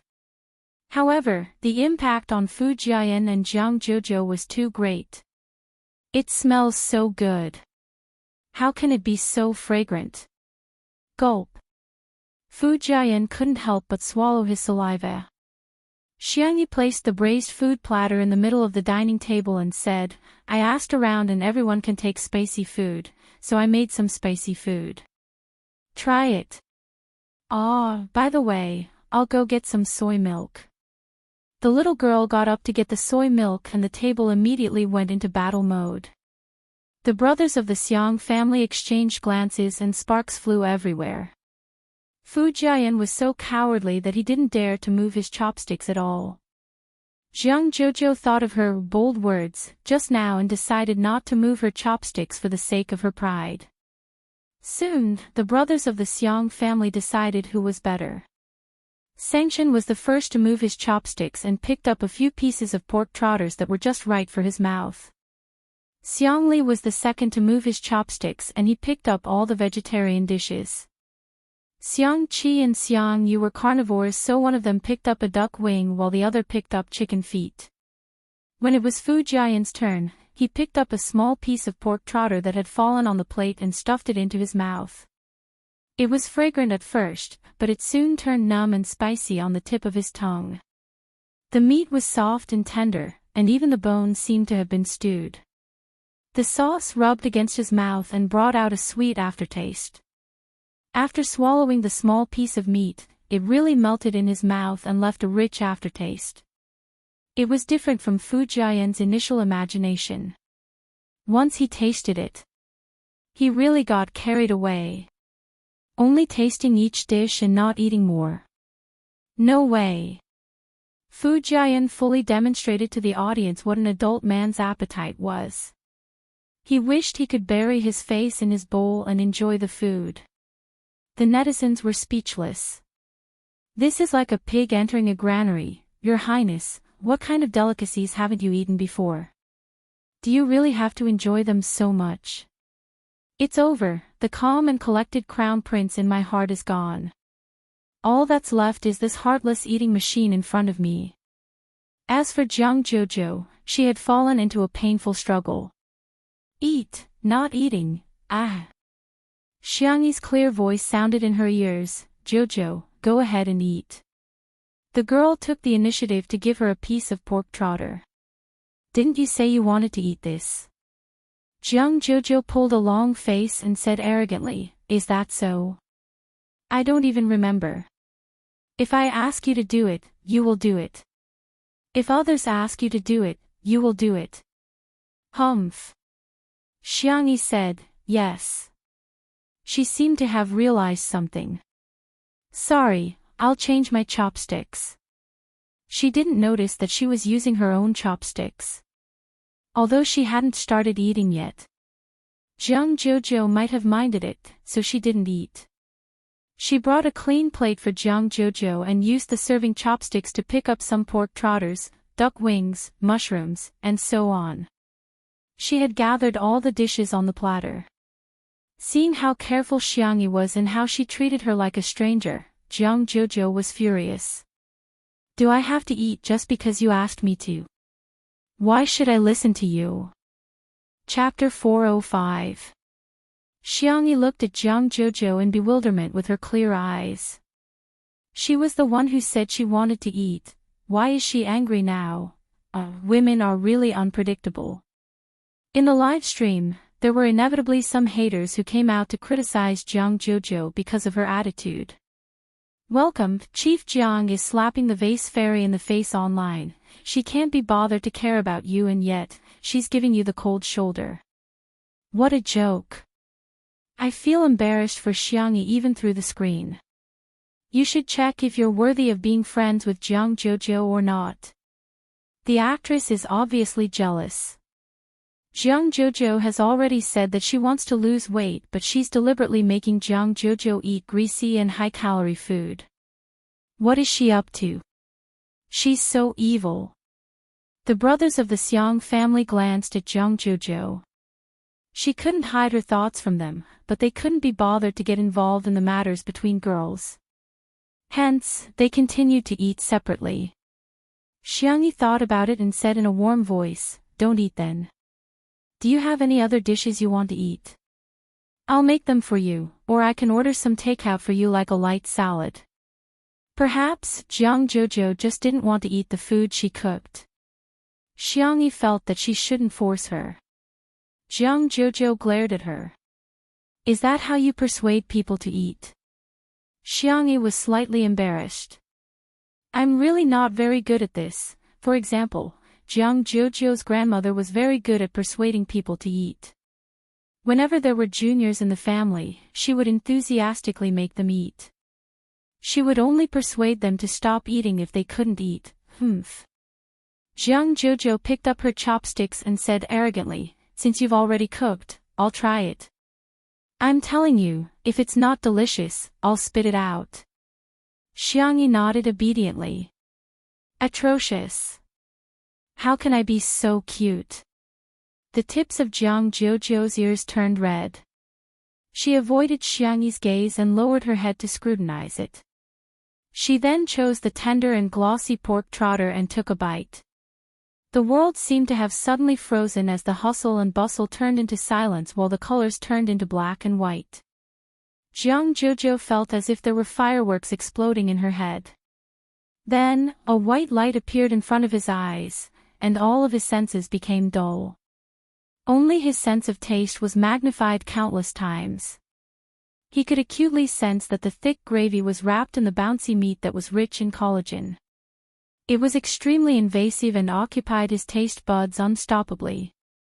His saliva was secreted rapidly and he swallowed it down his throat. "How is it?"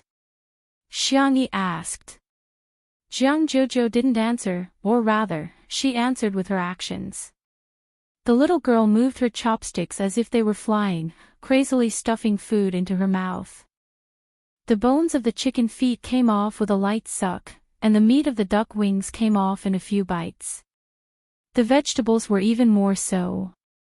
One mouthful after another, she couldn't stop at all. Ha! Phew!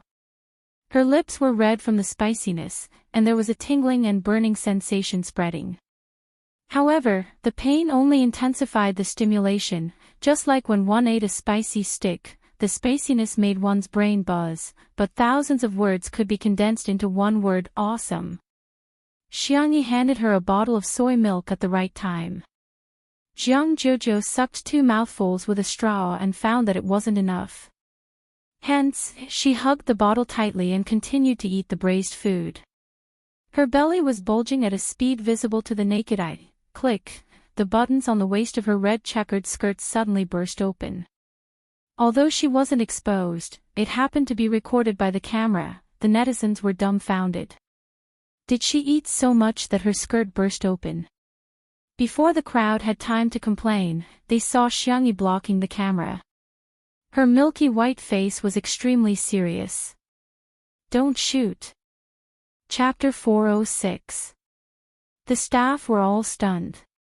Ever since the live stream began, they had never seen Sister E so fierce. Even when she threw the scumbag away yesterday, she still looked nonchalant. There were suddenly more comments in the live stream. A new cult has appeared. How can it be stagnant? Ijo, I can do it.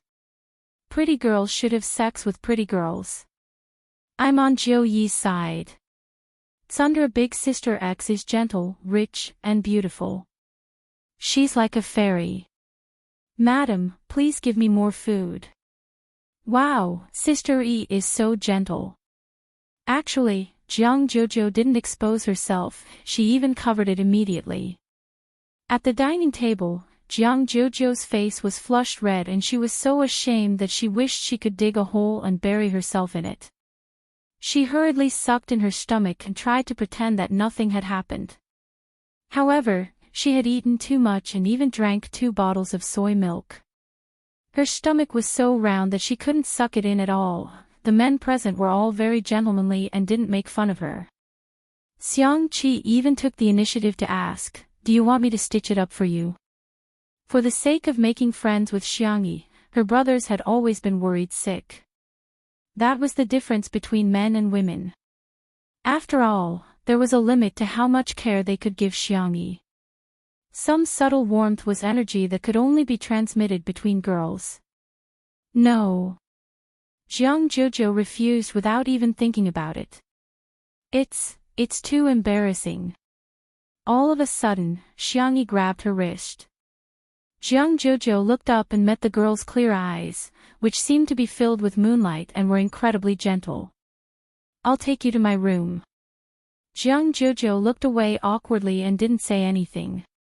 In the bedroom, Jiang Jojo changed into a loose cotton linen dress and quietly poked her head out of the cloakroom. The first thing she saw was Xiangyi, who was helping her sew the buttons. The young girl skillfully threaded the needle and sewed the button. Her white wrist lightly circled it twice and successfully tied the knot. She used her teeth to break the knot and then carefully used the ironing machine to iron the skirt. Jiang Jojo was speechless. It was a wonderful feeling.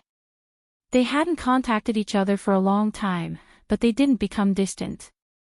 But, thinking of what Qin Wanyan said, Jiang Jojo felt a little awkward. Xiangyi noticed her. "Do you want to switch back? Or are you going to wear mine first?" Jiang Jojo deliberately said fiercely, "Does your heart ache to wear your clothes?" "That's not what I meant, no. Jiang Jojo covered her ears and said, "I'm going out to eat." She went to the living room and sat down at the dining table. She hugged the pig trotter and began to gnaw on it. The Xiang brothers and Fu Jian had already moved to the sofa lounge. Fu Jian was perplexed when he saw this scene. Isn't she on a diet? Why are you still eating so much? Xiangli sipped his tea and said, Mr. Fu, you must be single. Fu Jian was shocked. Ha! Dr. Xiang, how could you tell? You guys are too good at scientific research. Xiangli smiled but said nothing. Li Jianyu interacted with Jiang Jojo. Sis, what do you think of Sister Yi's culinary skills? Not very good, she said in a peeved tone. But you're enjoying your food. Even your dress has been ripped apart. Why are you still lying? Aren't you friends? Why are you taking the lead to slander Sister Yi? The word friends hit Jiang Jojo's sore spot. She turned her head and said fiercely, I'm not friends with her. I unilaterally declare that she and I are biological sisters of different parents. There was an uproar in the live stream. Chapter 407. Does this mean that Sister E is her best friend? Bullshit, she clearly treats Sister E as her best friend. The haters stared at their keyboards in bewilderment. Someone like the vase fairy actually had a friend, and a close friend at that. Are we not fast enough to type? Before they could even argue, they got slapped in the face. In the production team of Eating Well for All 3 Meals, the director had arranged for someone to keep an eye on the movements of Two Under One Roof. After hearing about this matter, everyone was even more convinced that there was definitely a script. Poach her. Poach her immediately. Poach her with an annual salary of 1,000,000 yuan. In the living room of the manor, Xiangyi stared at Jiang Jojo in shock, unable to believe the scene in front of her. She subconsciously pinched her palm. The pain came clearly, confirming that everything at this moment was real. After Jiang Jojo said those words angrily, her face, ears, and neck were all flushed and her shoulders trembled slightly. She was extremely ashamed, but she still pretended to be arrogant. Of course, I don't care what she thinks. Even if she doesn't treat me as a friend, I won't take it to heart. Everyone was speechless. Miss, do you know that you're at Sundara? You may say that you don't care, but anyone who isn't blind can tell that you care a lot about it. Jojo. Xiangyi murmured. Jiang Jojo asked in displeasure, what? I. Xiangyi wanted to say something, but when she was about to say it, she habitually asked, do you want to eat dessert? Jiang Jojo was even angrier. Is it that difficult to say that I treat you as a friend too? Is it that difficult? Xiangyi was actually a little embarrassed. Besides, she didn't have any close friends and didn't know how to get along with Jiang Jojo at all.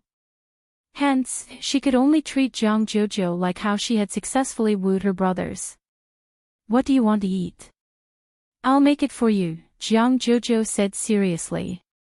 When her brothers heard this, their expressions were different, but they all felt the same. They were a little jealous. Xiangyi's words were like a password to Jiang Jojo, but they could easily decipher it. When his younger sister said, I'll cook for you, there was basically no emotional meaning behind it. She simply liked to cook. When his younger sister said, I'll cook for you, it meant that she had a good impression of this person and was close to him. When his younger sister said, what do you want to eat? I'll make it for you. This meant that she had a strong impression of him. If it were a man, they would have suspected that Xiangyi was confessing. Jiang Jojo pouted and said, I'm going to take an afternoon nap later, and then have afternoon tea. All right. I still want to go to the glass greenhouse to take pictures. Help me shoot. All right. I want to sleep with you tonight. Jiang Jojo clenched her fists and said with a flushed face, you have to wear our sister's pajamas with me. Sure. Jiang Jojo's eyes were glistening and she seemed to be trying to hide the joy in her heart. She lowered her head and took a few more bites of food, but the corners of her mouth were raised high. Her brothers, was this the friendship between girls? In the live stream, the fans of the Ijo couple were celebrating. Shui, am I not worthy? Jojo, yes. Medic. Give me an injection of insulin. Woohoo, sleep together. Our Jojo is the rightful wife, no one dares to refute, right? Sister E is so good at doting on others. Sob sob sob, is this what sisterhood is like? Chapter 408. The netizens in the live stream chatted excitedly about the couple and someone took screenshots of it and submitted them to a famous verified account. All of a sudden, they were all laughing and mocking Shui. After Shui attended the premiere and the celebratory banquet, Si Chuanbai showed her the trending searches. The man who had always been strict and meticulous was obviously trying to hold back his laughter at this moment. You've been despised by the netizens again. Shui raised her eyebrows and noticed that he used the word again. After casually browsing through the process of the matter, he couldn't help but laugh. It's a good thing that Sister E has friends. After all, there was a 7-year age gap between him and Xiangyi and the two of them didn't have much interaction in the past. However, he had seen how lonely she was when she was in school. She kept skipping grades and getting busy all the time. In his impression, Jiang Jojo was the friend she had been hanging out with for the longest time. Si Chuanbai said, "You're quite open-minded. Should I praise you for having a good attitude?" The Ijo couple has already been created. Shui sat in the nanny van, crossed her long legs lazily, and slowly loosened her tie. Change the navigation to the manor. Outside the window, light and shadows flashed and the scenery changed. The man said calmly, "Go back and teach the little girl what it means to be the main wife." Si Chuanbai was speechless. Indeed, he and the netizens were overthinking. So what if she's at Sundra? Shui has never lost. While Jiang Jojo went to take a nap, the live stream was paused and Li Jinyu announced for everyone to take a 2-hour break. Xiangyi was in a state of excitement and couldn't fall asleep at all. She ran to the kitchen, picked up a taro, peeled it, and got ready to steam it to make mashed taro. She remembered that Jiang Jojo liked it. Suddenly, a few tall figures walked in from the kitchen. Xiangli came over and took the initiative to peel the taro for Xiangyi. After the acupuncture, his hand had improved a lot. Xiangyu was sitting on a small stool and playing with a game console. His hand speed was astonishingly fast. Xiangqi leaned against the wall lazily and yawned, wondering why Xiangyu had gathered everyone. Sengchen stood tall and slender. Even though he was dressed in casual clothes, it was difficult to hide his oppressive aura. He said indifferently, "Let the family meeting begin." Xiangyi was slightly startled. She was hesitating whether she should put down the taro, but then she heard Xiangli say, "Relax. We're mainly talking about whether that person will come back." Xiangqi felt as if he had been struck by lightning. My guess can't be right? Xiangyu looked up with a blank expression. Sengchen glanced at Lao San and Lao Si, who were asking for a beating. He forced himself to be patient and explained to them how Xiangyi's body had been possessed for the past year. Although Xiangqi was surprised, he accepted it very well. Xiangyu was a little confused. Xiangyi steamed the clean taro and the purple potatoes that were used for coloring. Her tone was somewhat helpless as she said, "I asked Xiao Naofu, but it has no way of contacting the main system, so I'm not sure." Xiangyu. Wasn't Xiao Naofu just an ordinary kitten? Probably because his expression was too shocked, Xiangqi patted him on the shoulder. "Hey, it's okay. Little uncle must be stupider than you. He would never guess that in the past year, little sister wasn't little sister." Xiangyu. Comparing him to little uncle. Thank you, but he wasn't comforted. Xiangli, who had the highest IQ, frowned. If there's no way to take a shortcut, then we can only use the stupidest method. Everyone looked at him in unison. According to the known situation, the premise of soul replacement should be that little sister is injured or in a weak state. Then, the simplest way is to find someone to protect her 24 hours a day. Chapter 409. Sanction asked, bodyguard.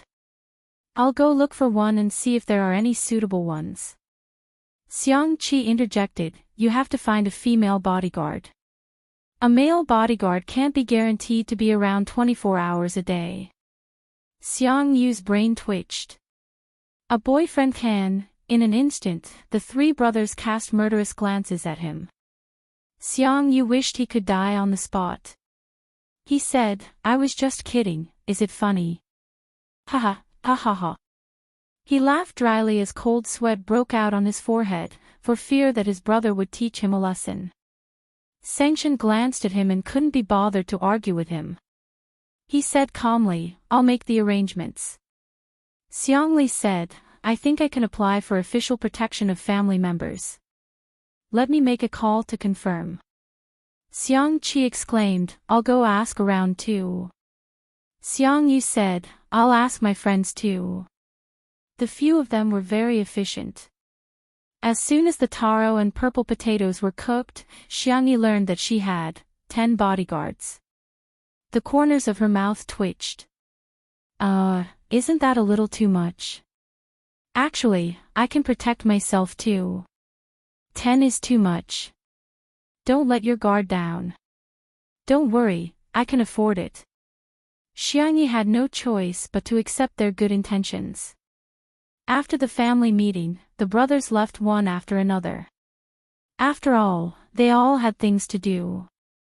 After sending her brothers away, Xiang Yi was a little melancholic, but she soon accepted reality.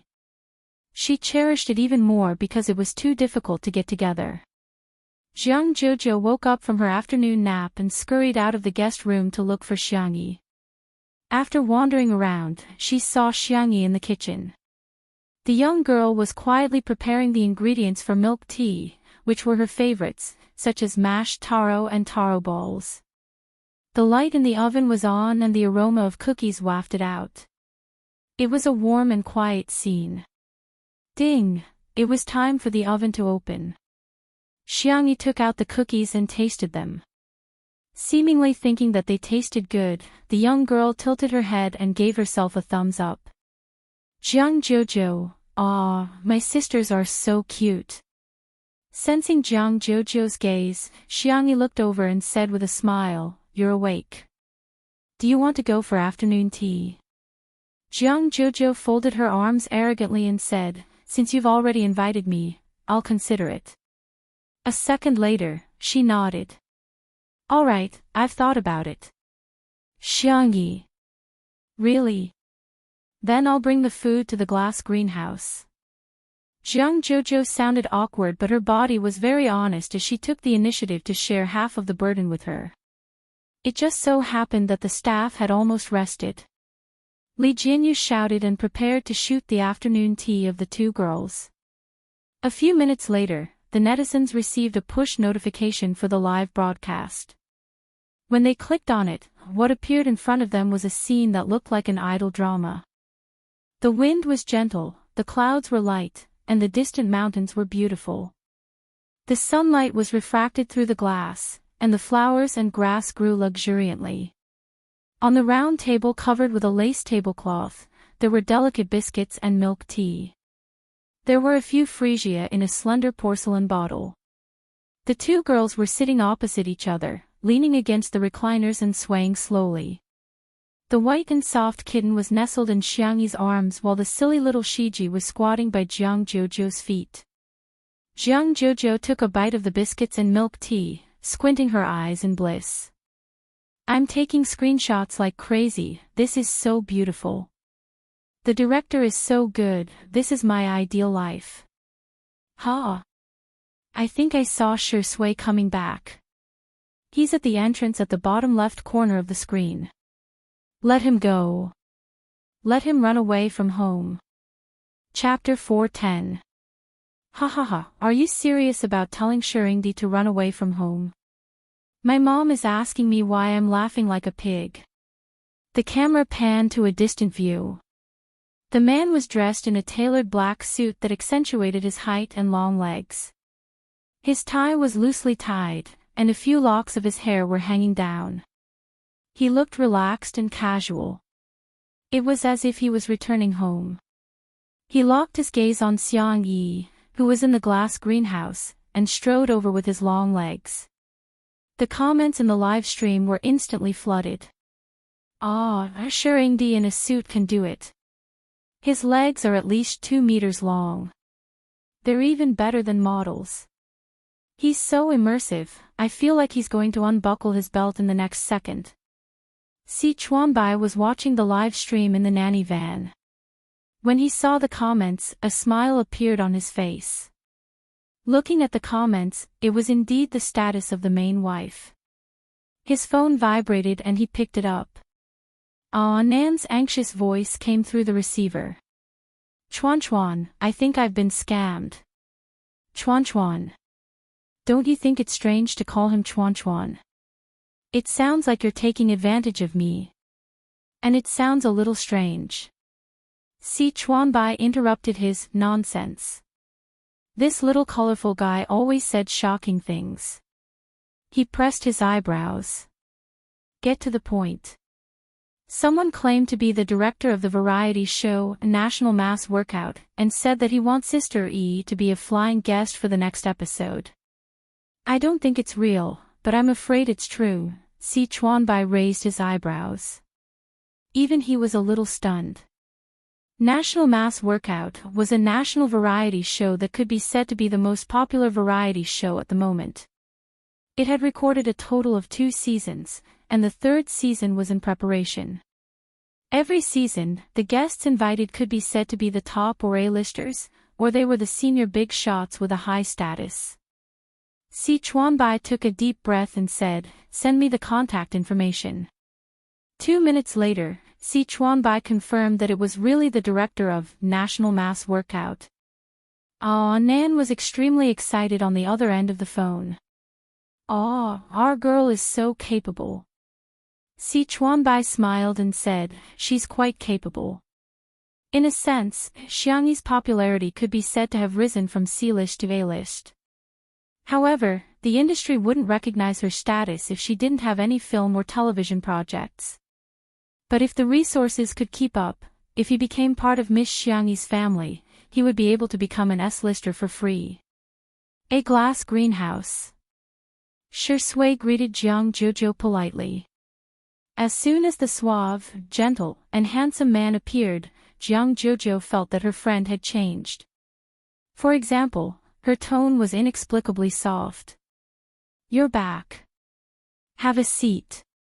For example, his attitude was inexplicably warm. Here, biscuits, cakes, and fruits. Another example was his gaze, which was inexplicably fixed. You look good in this.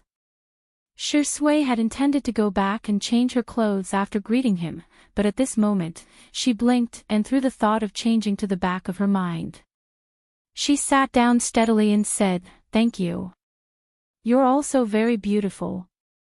Jiang Jojo gritted her teeth and thought, why does it feel like an old married couple? Cough. Jiang Jojo coughed hard a few times to get Xiangyi's attention. You said you wanted to take a photo, help me. Sure. The 2 girls met and began to study which software and filter were better. A certain best actor quietly raised his hand and unbuttoned the top 2 buttons of his shirt. Whoosh, Xiangyi subconsciously looked over, just like the attraction of the sun to sunflowers. Chapter 411. His black tie was loose and the top of his snow-white shirt was slightly open, revealing his clean and clear collarbone. His skin seemed to be a mixture of moonlight and snow, fair and delicate. Xiangyi seemed to have been bewitched as she couldn't look away for a while. I think this retro filter is quite nice, it gives off the feeling of a Renaissance oil painting. Jiang Jojo murmured, only to realize that Xiangyi was distracted. She looked in the direction of her gaze. Damn. How can my sister be bewitched by a man? Jiang Jojo was puzzled. She was extremely frustrated and poked Xiangyi's arm with her finger. We agreed that you would take photos of me. Xiangyi seemed to have woken up from a dream. Ahem, I'll take photos for you then. Stand over there, the light is better. Jiang Jojo happily went to take photos and even raised her eyebrows at Shui provocatively. Men are bullshit. Sisters are treasures. In the live stream, the netizens were delighted to see this scene. Jealous Sui, disdainful Jojo. Shui is a man, but his collarbone is even more pronounced than mine. Oh my god, I love men who are relaxed, lazy, and abstinent. Shui, undo a few more buttons. I don't lack this bit of traffic. Xiangyi patiently took photos of Jiang Jojo. After taking dozens of photos, the two of them huddled together to discuss which one looked better. Thanks to her narcissistic third brother, Xiangyi's photography skills and aesthetic sense were both on point. Jiang Jojo looked like a noble girl from the Middle Ages.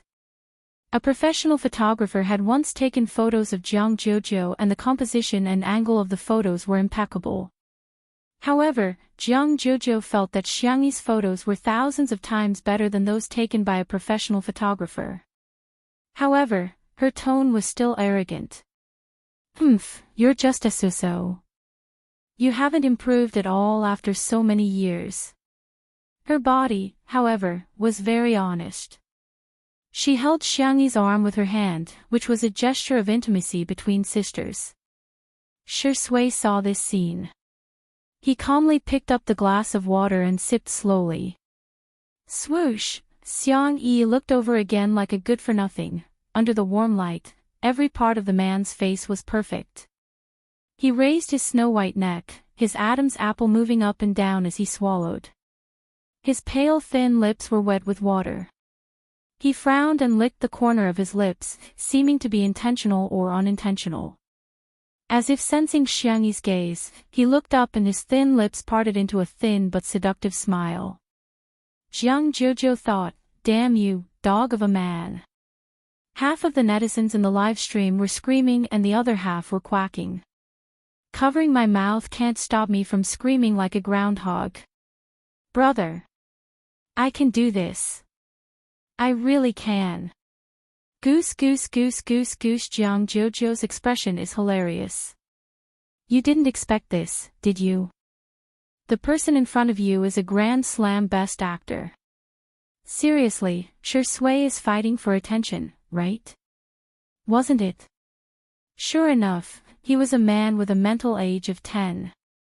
I laughed so hard that my neighbors within a 10-mile radius would have to rely on hearing aids for the rest of their lives.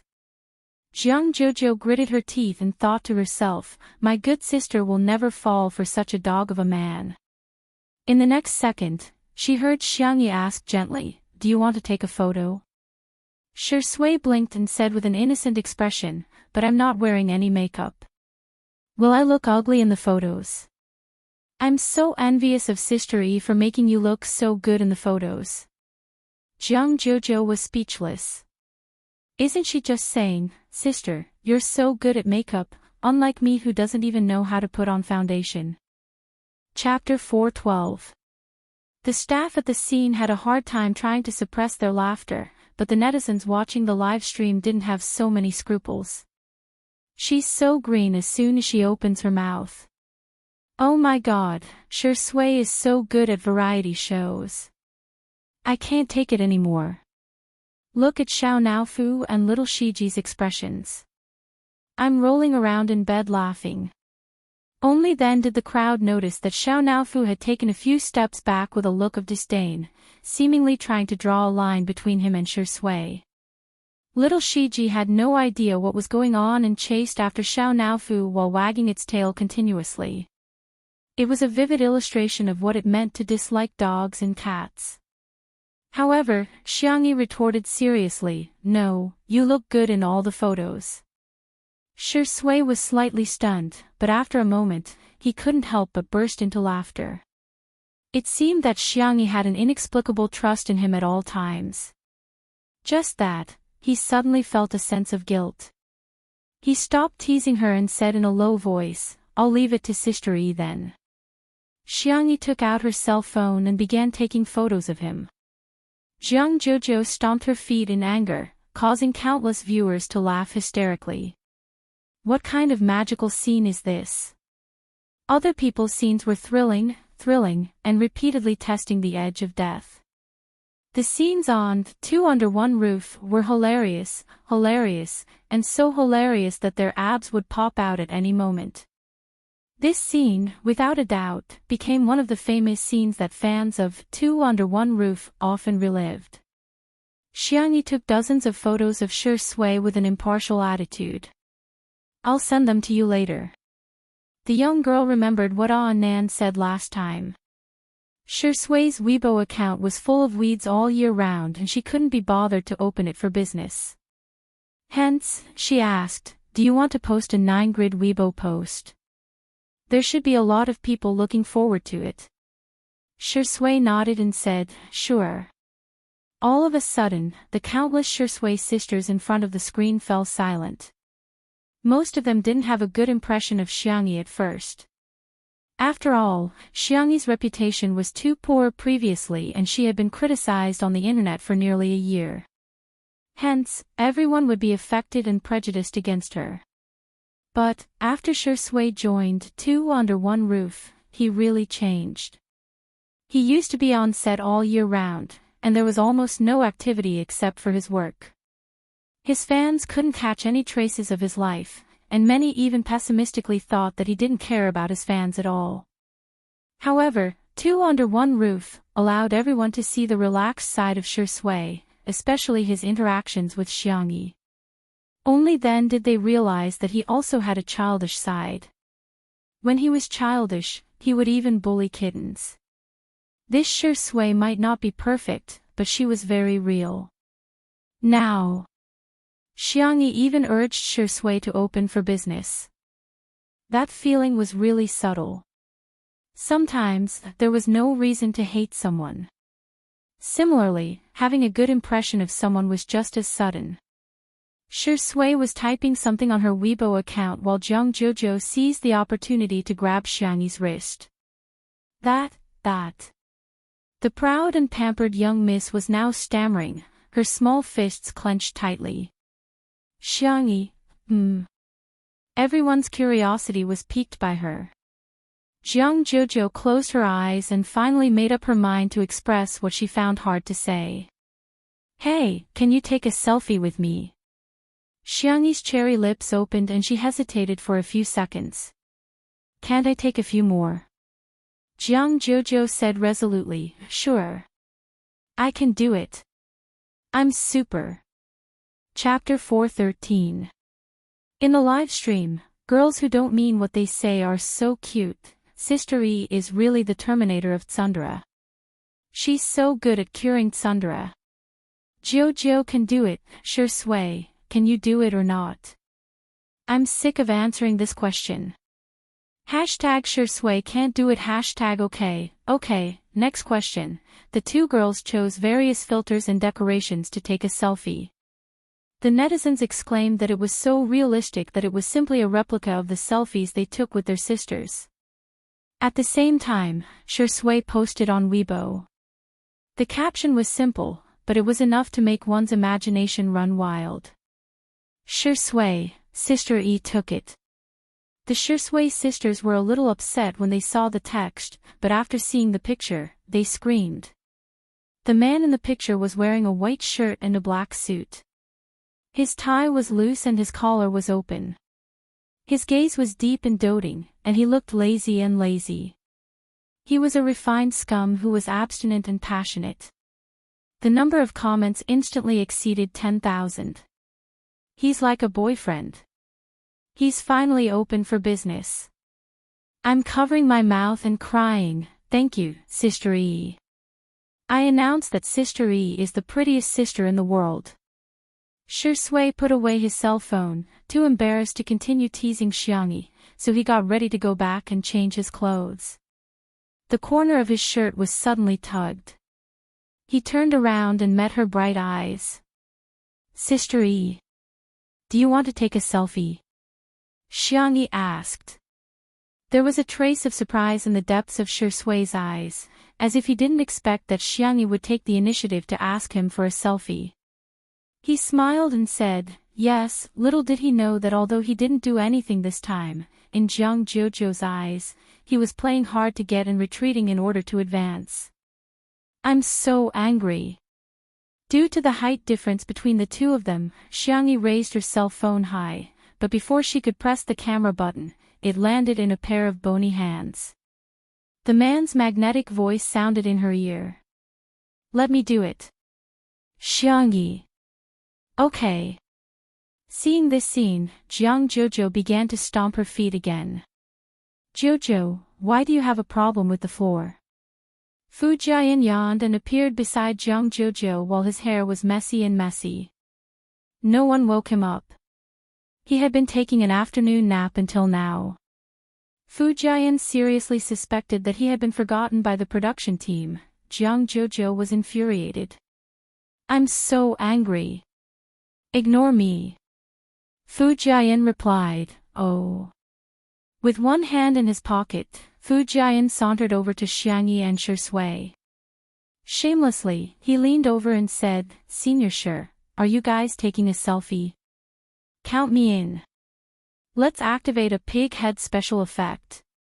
Shui smiled, and the look in her eyes was very kind. The netizens in the live stream were laughing so hard that they were almost out of breath. Fu Jiayan. What a straight man. Sui Suizi, you look like AF * King Pig, F * CK, why is Fu Jiayan so funny? I can't control myself as soon as he appears. Fu Jiayan's manager almost fainted when he saw this scene through the live stream. Bro. I told you to clear your name. Why are you ruining your own image? I told you to talk less, do more, and pay attention to your image. Have you forgotten all about it? Your brain is a good thing. Forget it if you don't use it well. You can't have not used it even once after more than 20 years, can you? The manager drank some oral liquid and opened the pop-up comments while trembling. He was already prepared for Fu Jiayan to be criticized by the netizens until he quit the entertainment industry. Whoosh, the screen was filled with ha ha ha ha ha comments that were so dazzling that it hurt the manager's eyes. The manager was speechless. Chapter 4:14. 1 minute, 2 minutes, the expected flood of negative comments didn't appear. On the contrary, the netizens' comments were all positive. Ha ha ha ha ha ha ha, why can you send a voice message? Fu Jiayan is quite suitable to be a comedian. Actually, he's funny, His Highness turns out to be a silly boy in real life. I'm done. To be honest, Fu Jiayan has been enjoying the benefits of being a crown prince for the past 2 years and I've long been tired of him. He really made the right choice to take on 2 under one roof. His agent was too far-sighted. Getting rid of the shackles of being a crown prince is the way to long-term development. Seeing this, the manager's eyes were in a trance. Great foresight. What does that have to do with me? The reason why he gave Fu Jiayan this job was really just to clear his name. Is this a blind cat that chanced upon a dead mouse? It's so dark that it's naturally clear. Next, Fu Jiayan followed Xiangyi to Little Rabbit Farm. He completely let himself go and revealed his talkative personality. He could even talk to cows for a long time while milking cows. When he was done, he suddenly realized, wait a minute, aren't I here to clear my name? He recalled his manager's earnest instructions and all sorts of knowledge about setting up a character. It's over, why can't this knowledge enter my mind? Jiang Jojo was still sulking and kicking pebbles nonchalantly. Seeing his expression, she said in disdain, hey, are you retarded? Fu Jiayan said with a sullen expression, my fans are definitely going to stop following me. Jiang Jojo expressed her doubts. You actually have fans. Am I living in an illusory world and everything is fake? Actually, I don't have a single fan. Seeing that he was about to break down, Jiang Jojo said awkwardly, okay, you're actually not too bad looking. It should be normal for you to have a few fans. After all, an ordinary person like me has hundreds of thousands of fans on foreign social media platforms. The netizens were speechless. Fu Jiayan, ordinary Jiang Jojo. Xiangyi came over with a basket of duck eggs and was about to go back to marinate them when she saw that Fu Jiayan was not in a good mood. She asked gently, Fu Jiayan, are you okay? Jiang Jojo secretly pointed at Fu Jiayan and then at her head, hinting to her that there was something wrong with his head. Xiangyi, Fu Jiayan sat down on the ground and hugged his knees. He exuded a dejected aura. You don't understand. They all like me because of a character. If they find out that I'm not that character, no one will like me anymore, Jiang Jojo said. What nonsense are you spouting? So you're an actress. I thought you were a crosstalk artist. Fu Jiayan. His heart felt as if it had been stabbed by a knife. Jiang Jojo said, since they like you because of one role, wouldn't they like you 10 times more if you play 10 roles? Don't tell me you don't have a script to act in. Fu Jiayan. One stab after another. While the netizens were laughing, Fu Jiayan's fans felt sorry for him. They wanted to comfort him but they didn't know where to start. As Fu Jiayan said, they did like him because of the crown prince. At this moment, Xiangyi's calm and indifferent voice sounded. You're the one who gives life to the characters. The characters are liked because of you. Fu Jiayan, why do you have to act? You're you. Chapter 4:15. Bang. Bang bang. Every word she said was like a drum that struck Fu Jiayan's heart hard. The girl's eyes were clear and her tone was firm. Every word she said gave him a strong conviction. You are you, you are you. Fu Jiayan fell into deep thought. In front of the screen, Fu Jiayan's fans also came back to their senses. Yeah. The character design of the Crown Prince wasn't very likable. It was Fu Jiayan's acting that shaped the soul of the Crown Prince. They cried for him, rejoiced for him, got angry for him, and felt aggrieved for him. It has always been the actor who brings the character to life. Xiangyi said seriously, you're the Crown Prince, but you're also the actor Fu Jiayan. The fans. Ah, she's so eloquent. Xiangyi is really a girl with a strong sense of self-awareness. That's rare. Sister E, please come out with a book as soon as possible. If you're so eloquent, say more. The confusion in Fu Jiayan's eyes slowly dissipated at this moment. All along, the team had been asking him to maintain his persona and maintain his popularity. He was also very anxious and felt that he was limited by the character of the Crown Prince and couldn't get out of it no matter what. In the past 2 years, he had acted in a few dramas, but compared to the other roles, they didn't seem that outstanding. The pressure from the outside world made Fu Jiayan more and more anxious. Am I not good enough? Am I really at the peak of my career? Am I only able to keep that one classic role for the rest of my life? At the most extreme moment, he even developed feelings of self-loathing. Fu Jiayan even agreed with what others said, that he was lucky and that the role made him who he was. However, Xiangyi's words made him sober up. Fu Jiayan was so touched that tears welled up in his eyes. Sister E, you're so nice. You're my life mentor and guiding light. He wanted to hold Xiangyi's hand, but Jiang Jojo smacked it away mercilessly. Psst, don't try to take advantage of E. Fu Jiayan sniffled and asked sincerely, Sister E, do you have anything else to say to me? What Xiangyi said must be true and wise. He was going to write everything down in a small notebook.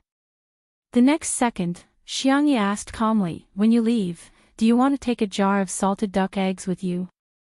Fu Jiayan, ? The duck eggs this time are big, and they are all double yolk eggs. After marinating, the golden yolk will drip with oil when poked. Fu Jian. You don't like it? What about bringing a jar of kimchi? I've made cabbage, radish, and beans. I've also made soy sauce and chili sauce. There are also many kinds of jam. You can take your time to choose. To the production team, Fu Jian and the others were guests. But to Xiangyi, they were all guests. How could she leave empty-handed? After a moment of silence, Fu Jian suddenly sobbed and exclaimed miserably, Xiangyi. Whoa, I also want to unilaterally announce that you are my biological sister from a different mother. Jiang Jojo exclaimed, get lost, you plagiarized my poem. Fu Jian seemed to be on steroids as he cleaned the house, chopped firewood, and fed the chickens. He couldn't stop at all. Sitting on the swing, Jiang Jojo was as angry as a blowfish as she stared at Xiang Yi, who was pickling salted duck eggs in the courtyard, as well as Shi Sui, who was assisting her. Why aren't you coaxing me, atrocious? She bit her lip, jumped off the swing, walked towards Xiangyi, and stood still. I'm angry. I'm super angry. I'll give you a chance to coax me. I won't wait until it's too late. Humph. Chapter 4:16. Thawed. The duck egg in Xiangyi's hand fell into the mud mixed with salt water and yellow soil, causing a few drops of mud to splatter. Ha! Why are you angry? Jiang Jojo clenched her fists tightly. You idiot. It turns out that in this world, what's more difficult than reading and understanding is a girl's heart. The pop-up comments in the live stream were filled with joy. Sister E, as expected of you. You're a straight woman. Ha ha ha ha, Sister E, you're angry at Jojo. Ejo is so sweet. I'm going to eat it. All of a sudden, the man's low laughter fell into her ears. He said in a gentle and teasing tone, isn't our Sister E very good at coaxing people? Xiangyi seemed to be in a dilemma. She only knew how to give out candy, but her hands were so dirty. How could she take it? Looking at Shi Sui's clean hands, she suddenly had an idea and nudged Shi Sui with her elbow. Help me get the things in my left pocket. Shi Sui readily took out a candy and handed it to Jiang Jojo. Here, Miss Jiang, have a candy. Not only was Jiang Jojo not comforted, she was so infuriated that she wanted to vomit blood. Seeing that Jiang Jojo was about to fly into a rage, Xiangyi successfully appeased her. I have a gift for you. Jiang Jojo thought, oh.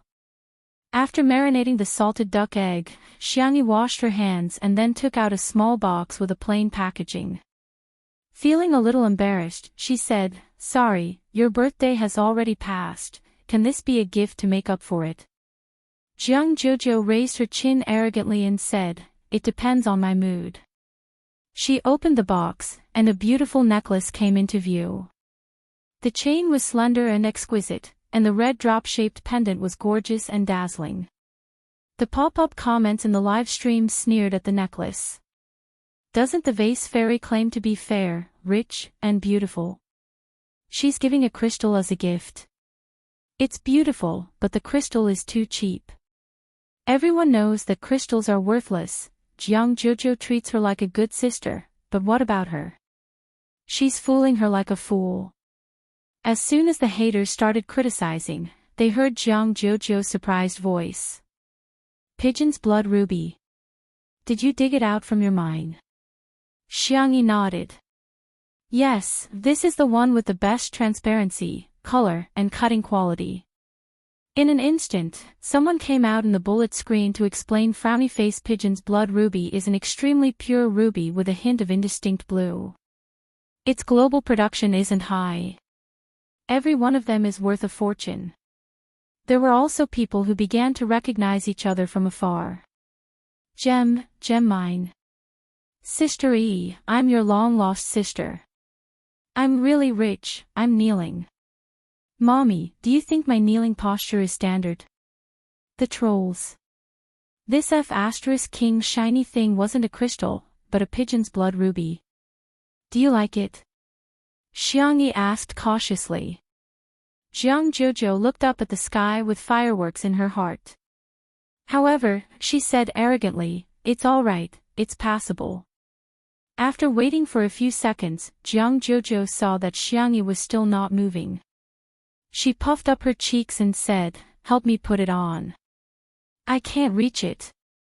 Xiangyi smiled and helped her put on the necklace. The pendant hung in the middle of her collarbone, making her skin look exceptionally fair.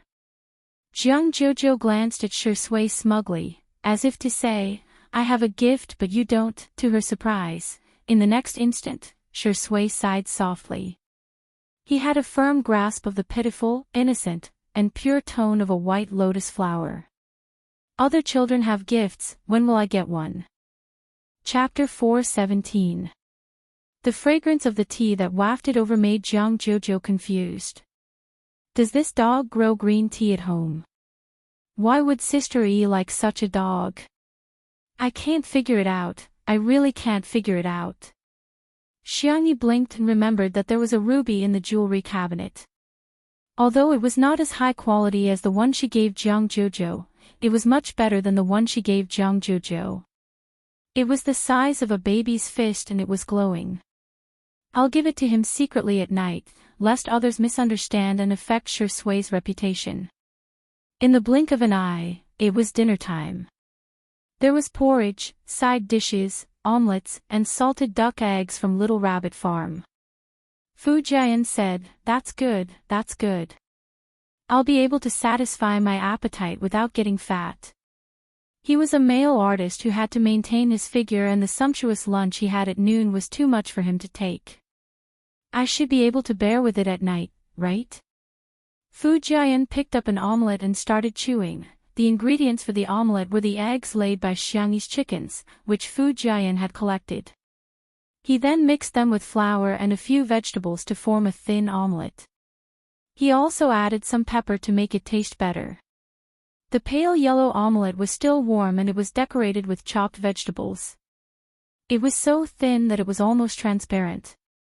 The original omelette was rich in aroma and it could also be rolled in chili oil according to one's taste. The fresh and spicy taste would fill one's taste buds. Fu Jian's pupils dilated in disbelief. What kind of immortal is Sister E? How can she make an omelette taste so good?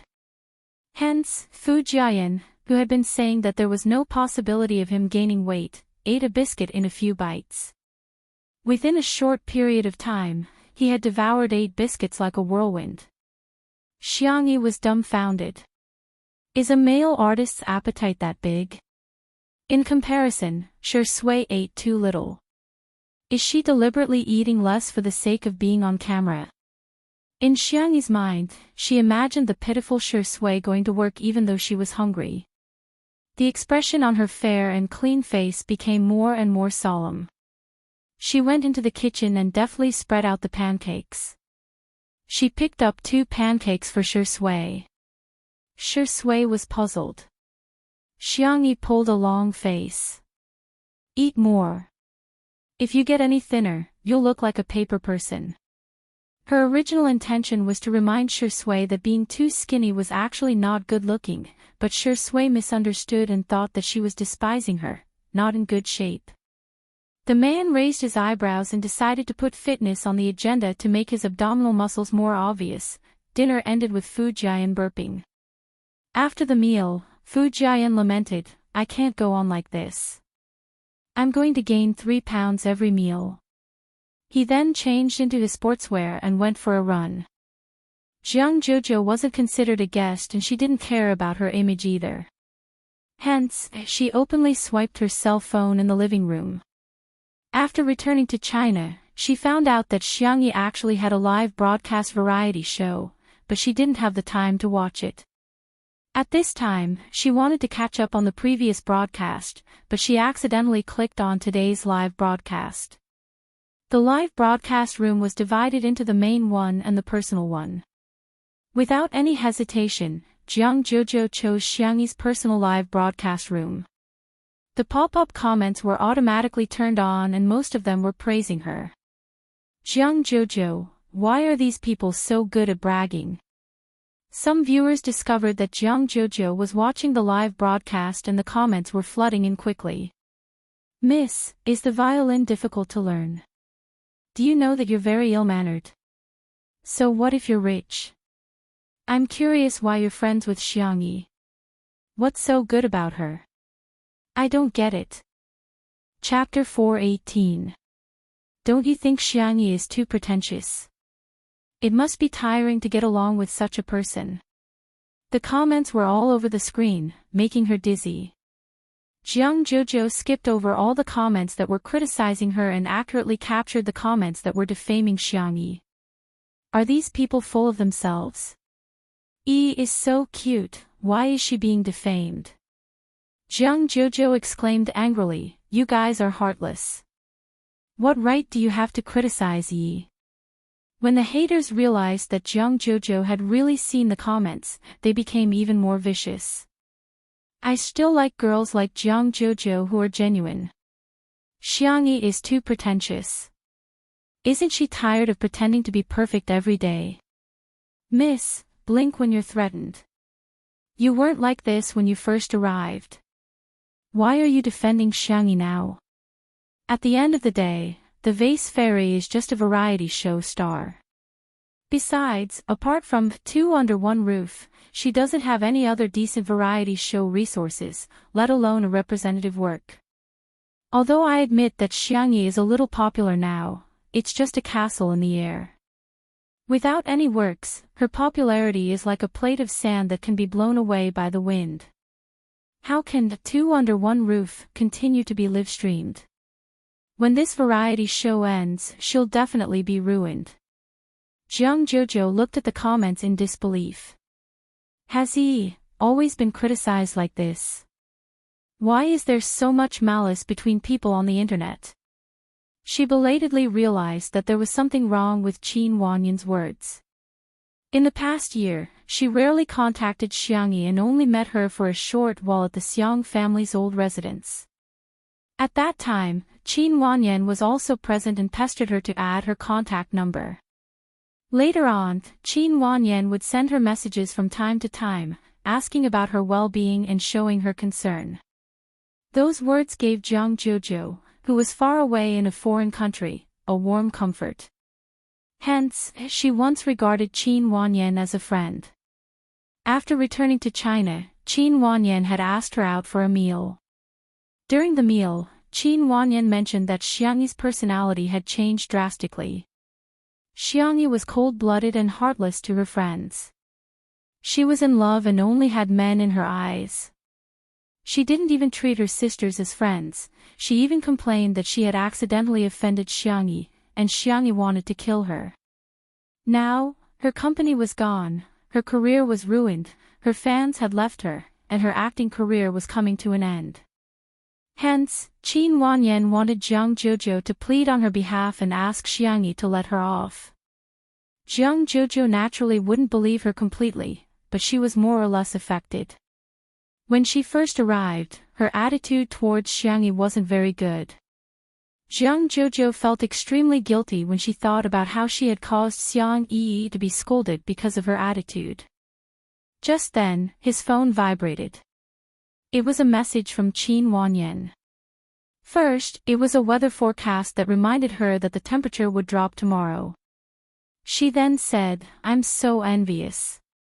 Xiangyi treats you like a good sister, unlike me. I don't know how I offended her. That's why I ended up in this state. Jiang Jojo squinted and thought about how Shui looked in the afternoon. She gritted her teeth and typed rapidly. She replied, Xiangyi won't bully others. You said that she bullied you. She must have. You deserve it. Qin Wanyan, who was on the other end of the screen, was speechless. Jiang Jojo raised her little face and said fiercely to the camera. Xiangyi is not like what you guys are saying. She's the best and most gentle girl in the world. If you guys keep spouting nonsense, I'll make you bald. Chapter 419. Jiang Yi said in a menacing tone. There were no cameramen in the living room at this moment and there were only fixed camera positions. In the director's room, Li Jianyu and the others were eating omelets in side dishes when they heard Jiang Jojo's words. Everyone, huh? Ah, she's a little cute. In the live stream, the netizens were also a little surprised as they didn't expect Jiang Jojo to say such a thing. You want me to make you bald? That's not necessary, I'm getting involved, my scalp is starting to hurt. Even if you want to make me bald, you have to make me bald. Everyone, look at your heads, do you have any hair left? Dog head, all of a sudden, the comment section was filled with the silly netizens insulting each other. However, there were still some people who refused to give up. The angrier Jiang Jojo was, the more smug they were. They were sarcastic. They would say whatever they could to infuriate her the most.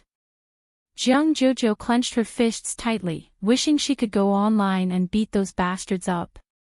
A clear and gentle voice saved Jiang Jojo's bad mood in time. Jojo, can I wear these pajamas? It was Yi. That realization made Jiang Jojo calm down. She turned around and saw that Xiangyi had picked up 2 pajamas, one of which was pink and white with rabbit ears and the other was creamy yellow with bear ears. Xiangyi remembered everything she said casually. Jiang Jojo suddenly felt less angry. What's the point of being calculative with fools? They're already very pitiful for being brainless. It's all right. Despite saying that, Jiang Jojo quickly went to take a shower and then changed into the pajamas with bear ears. Before going to the living room, she paused in her tracks and turned back to pick up her violin case. Beside the bookshelf, Xiangyi was flipping through a book on archery. When she saw Jiang Jojo coming out with a violin, she smiled and asked, "What song do you want to play?" Jiang Jojo corrected her, "What song should we play?" With a serious expression, she asked, "Can we play together?" Of course, Xiangyi wouldn't disagree with such a small request from her best friend. "Sure, shall we go to the violin room then?" All of a sudden, the pop-up comments were full of mockery. "Please, she's the chief of Orpheus. Are you worthy? A student of folk music shouldn't embarrass herself in front of a student of classical music." Wasn't Jiang Jojo defending Xiangyi just now? Why did she change her mind again? Asking Xiangyi to perform with her is like asking the clouds in the sky and the mud on the ground. There was no camera installed in the piano room, so Li Jinyu hurriedly asked the cameraman to go over. "Guan Qing, you're that assured? Aren't you afraid that Xiangyi will screw up?" Li Jinyu said casually, "I admit that I'm gambling, but I think Sister Yi will let me win." He did not believe in himself, but he believed in Guan Qing. Guan Qing raised her eyebrows. She did not say anything, but her gaze was fixed on the screen. In the piano room, the members of the Xiang family all knew 1 or 2 musical instruments. There was a wide variety of musical instruments in the zither room. In addition to the perennial Western instruments, there were also zither, flutes, and other traditional instruments. Seeing Xiangyi wandering around the traditional instruments, the spacey tutor girls were worried for her. However, they saw her skimming past the traditional instruments and finally choosing a cello. Ha! It's not a 3-string or an electric guitar, but a cello. Someone mocked, "Come on, this is a cello. How dare she choose it just because she knows how to play it?" However, the moment the girl sat down and picked up the bow, her aura seemed to have suddenly changed. Chapter 420. She lowered her eyes, and her long eyelashes cast a faint shadow on her fair face. Her hand that was holding the bow was slender and soft. Her knuckles were slightly protruding, and her pale blue veins were clearly visible. She was low-key, not ostentatious, but elegant and calm. Even though she was wearing cute bunny ears pajamas, she looked like she was holding a cello recital in a gorgeous gown. It had been a long time since she touched the cello. Xiangyi first tried to play it, and then tuned it unhurriedly. Someone retorted, "Is there something wrong with you? What are you delaying for? If you know how to play it, just admit it. What's the point of pretending?" At this moment, a golden pop-up comment appeared in front of everyone's eyes. The golden pop-up comment was a privilege given to the Hall of Fame streamers by the Xingqian app. Generally, those who could enter the Hall of Fame were all famous streamers on the Xingqian app. The person who posted the comment was Little Nocturne, a streamer with 1 million fans in the music section. Little Nocturne, she didn't use any tuner or software to help her, nor did she ask Jiang Jojo to play a standard note for her. If she's not pretending, she must have an absolute sense of sound, right? The golden pop-up comment appeared on the screen for 15 seconds before disappearing, enough for countless netizens to see it clearly. Wow! She's a living Nocturne. Nocturne, when are you going to live stream? I want to hear you play the piano. Reflect on how long you haven't live streamed. Why are you watching someone else's live stream? Absolute sense of sound. Sounds impressive. Does the vase fairy actually have such a thing? Little Nocturne, who was in front of the screen, was also a little uncertain. Absolute sense of sound referred to the ability to distinguish the specific pitch of a sound without any reference pitch. This included the sound of rain, thunder, and even the sound of a door opening in nature. In the ears of people with absolute sense of sound, these sounds were like the melodies in a staff. There was no need for deliberate practice. They were born with it. It was not an exaggeration to say that it was a 1 in a million talent. Even the Orpheus Orchestra that Jiang Jojo was in, which had gathered the top young performers from all over the world. Not everyone had an absolute sense of sound. However, when Xiangyi finished tuning, Little Nocturne's eyes lit up in front of the screen. She really had it. There was no lack of people who knew music in the live stream. I'm going to kneel down to Sister E. This tone is even more accurate than mine with a tuner. Other things aside, this talent alone is enough to beat all the keyboard warriors here. Go to sleep with your bathwater, okay? No wonder the Sanxian and electric guitar are so awesome. Whoa, Xiangyi, how is this a gift from the heavens? It's like the heavens are chasing after us to feed us. Xiangyi gestured to Jiang Jojo to indicate that she was okay. Jiang Jojo nodded, and in the next second, the melodious sound of the violin instantly caught everyone's ears. The chief violinist of the Orpheus Orchestra definitely lived up to his name. Even those who didn't know much about music could feel that Jiang Jojo's playing was particularly pleasant.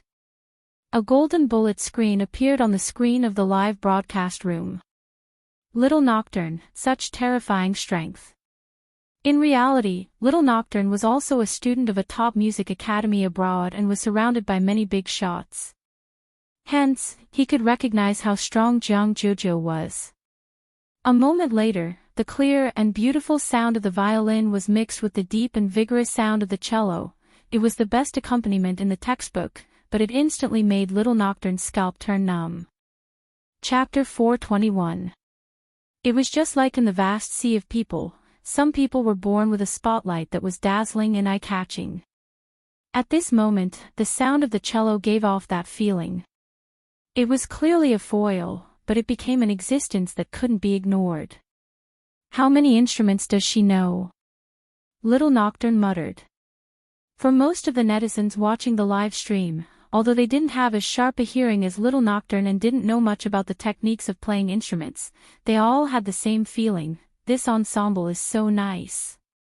Unfortunately, I'm uncultured. I can go anywhere with the word F*ck. Xiangyi can even play the cello. Excellent.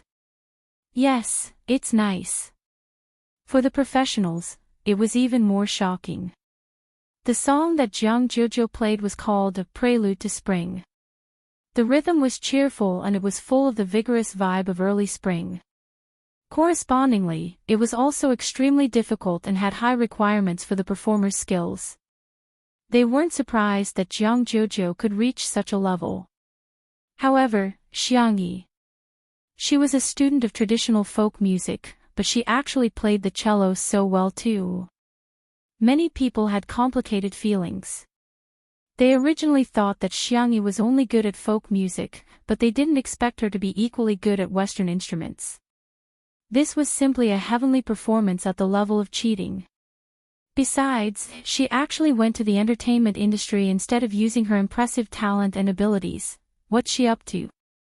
How can the professional music students endure that?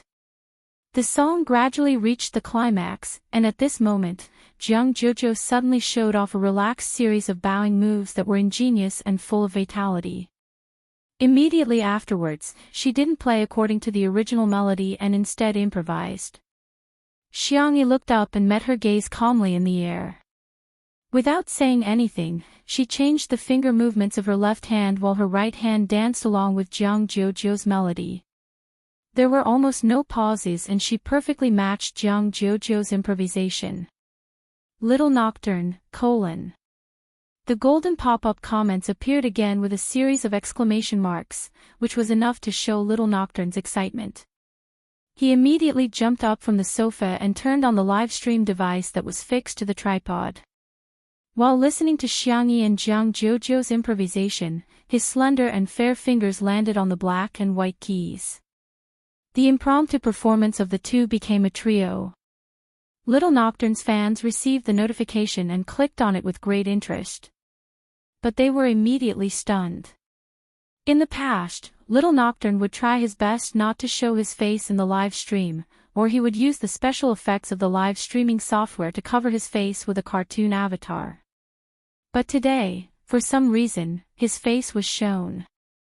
In the camera was a boy with a thin figure and snow-white skin. The side of his face was delicate and smooth, like a handsome young man who had walked out of a manga. The most eye-catching part was his hands. His fingers were long and slender, with distinct joints. They were so white that they were almost transparent, but they were wrapped around an old red rope. Following his movements, white and red intertwined, as if it had a bewitching power. The fans. Where did this little angel come from? Debut online. Oh my god, Nocturne's looks are so good that she can kill a lot of idols in the country. Her hands, her face, her piano skills. F***ck. Why does such a beautiful young man have nothing to do with me? After a wave of flattery from the fans, they realized that the serenade seemed to be an accompaniment for someone. Chapter 422. Most of the fans of Little Nocturne were music lovers, so they could easily distinguish the different sounds of the three instruments: piano, violin, and cello. When put together, they were like a small symphony orchestra. The violin's improvisation was spontaneous and natural, the cello's coordination was just right, the piano's addition enriched the timbre and pushed the climax of the ensemble to the peak like the icing on the cake. In the piano room, Jiang Jojo closed her eyes and immersed herself in the performance. Soon, she ended the improvisation and skillfully transitioned to the last movement of Prelude to Spring. The light and nimble music was infused with the beautiful aura of spring, and it slowly and gently hit the softest corner of one's heart. When the last note fell, the violin, cello, and piano ended the piece neatly. It was as if someone had pressed the mute button. Everything was silent. The pop-up comments seemed to have been cleared too. However, a few seconds later, the screen was flooded with comments. Did Nuwa make me up to make up the numbers? Oh my god. Did you really not rehearse? Did you just improvise? I've been learning the zither for 3 years and I still can't remember the score even when I play a new piece from time to time. Are these two girls human notation machines? The long-awaited ensemble could be said to be hearty. Jiang Jojo panted slightly and looked at Xiangyi. Xiangyi was also staring at her and applauding with smiling eyes. You're so impressive. Jiang Jojo suddenly felt a lump in her throat. As a talented child, she had already taken a shortcut compared to ordinary people when it came to learning the zither. However, even geniuses had to work hard to defeat other geniuses. After learning the zither for more than 10 years, it was normal for her fingers to develop calluses and blood blisters. Even her parents and teachers would reprimand her. Xiangyi was different. She would always encourage her gently. You're not bad. Jiang Jojo said proudly, you must have not played for a long time. Your skills are far worse than before. I'm too busy, excuses. They're all excuses. She was clearly more talented than Jiang Jojo, but she insisted on cooking. Jiang Jojo was exasperated with her. Do you want to consider joining Orpheus? When the contrarians heard this, they were amused. Is the Orpheus Orchestra a place you can go whenever you want? Okay, I admit that she can play the cello, but does Orpheus want her? Don't insult the Orpheus Orchestra. That is the sacred ground in the hearts of young performers. It's not something someone like the vase fairy can tarnish. There was a lot of discussion in the bullet screen, but in reality, Xiangyi's expression was very calm. She shook her head and said, Jojo, I want to do what I like. Fame and fortune, applause and slander, she did not need and did not care. Because he had lost everything before, he knew what was the most precious. Jiang Jojo pursed her lips, feeling a little upset, but she was determined to respect Xiangyi's choice. She pushed Xiangyi out of the piano room. You go out first. I want to be alone for a while. Xiangyi was a little bewildered, but she still nodded and did as she was told. The door was closed and the soundproofing of the piano room was excellent. Jiang Jojo was fearless as she moved her face closer to the cameraman's lens. Orpheus invited Yi when she was 15 years old. She doesn't need her eyes, but she can donate them to those in need. My sister is just that outstanding. I'm going to piss you off. Chapter 423. In the live stream, the netizens were stunned at first, but they immediately reacted. Is Jiang Jojo insulting the haters? Today's cuteness is a critical hit. What kind of peerless cutie is this? Wow, Missy is really just being arrogant on the surface, but she's actually very protective of Sister E. I'm in love with her. When can I have such a sisterly relationship? Our 8-person dormitory is going to debut in a palace drama. The amount of information in Jiang Jojo's words also shocked the netizens. She was invited by the Orpheus Orchestra at the age of 15. Doesn't that mean that Xiangyi is just as capable as Jiang Jojo in music? Nuwa, when you created Sister E, you must have meticulously crafted her, given her a free cheat code, maxed out her talent, and even created a few immortal brothers for her, right? Outside the door. After Xiangyi was pushed out, she happened to see Shui, who was by the French window. Dressed in cotton sportswear, the man was reluctantly rubbing Xiao Naofu, who was unwilling to be rubbed by him. The reason was none other than the fact that there were no more material. Li Jianyu was now beginning to despise Shui. Without Sister E around, he felt that he was simply too boring. He was either reading a script or a book, which was often mistaken for still images. In desperation, the production team had no choice but to bring Xiao Naofu and little Shiji over so that the audience could at least enjoy the cat. Xiao Naofu and Shui could be said to be disgusted with each other. Shui rubbed Xiao Naofu casually, obviously distracted. Xiao Naofu stuck its buttocks out at him and used its body movements to express its disdain for him. Little Shiji, on the other hand, was docile and obediently nestled beside Shui's feet, dozing off in a daze. Hearing the familiar footsteps, Xiao Naofu broke free from Shui mercilessly and scurried towards Xiangyi. Xiangyi squatted down and caught it. Xiao Naofu rubbed itself against Xiangyi's chest affectionately and even pressed itself against her cheek in a bid to kiss her. Boom dash, Xiangyi kissed its forehead and asked softly, "Are you hungry? Do you want some milk powder?"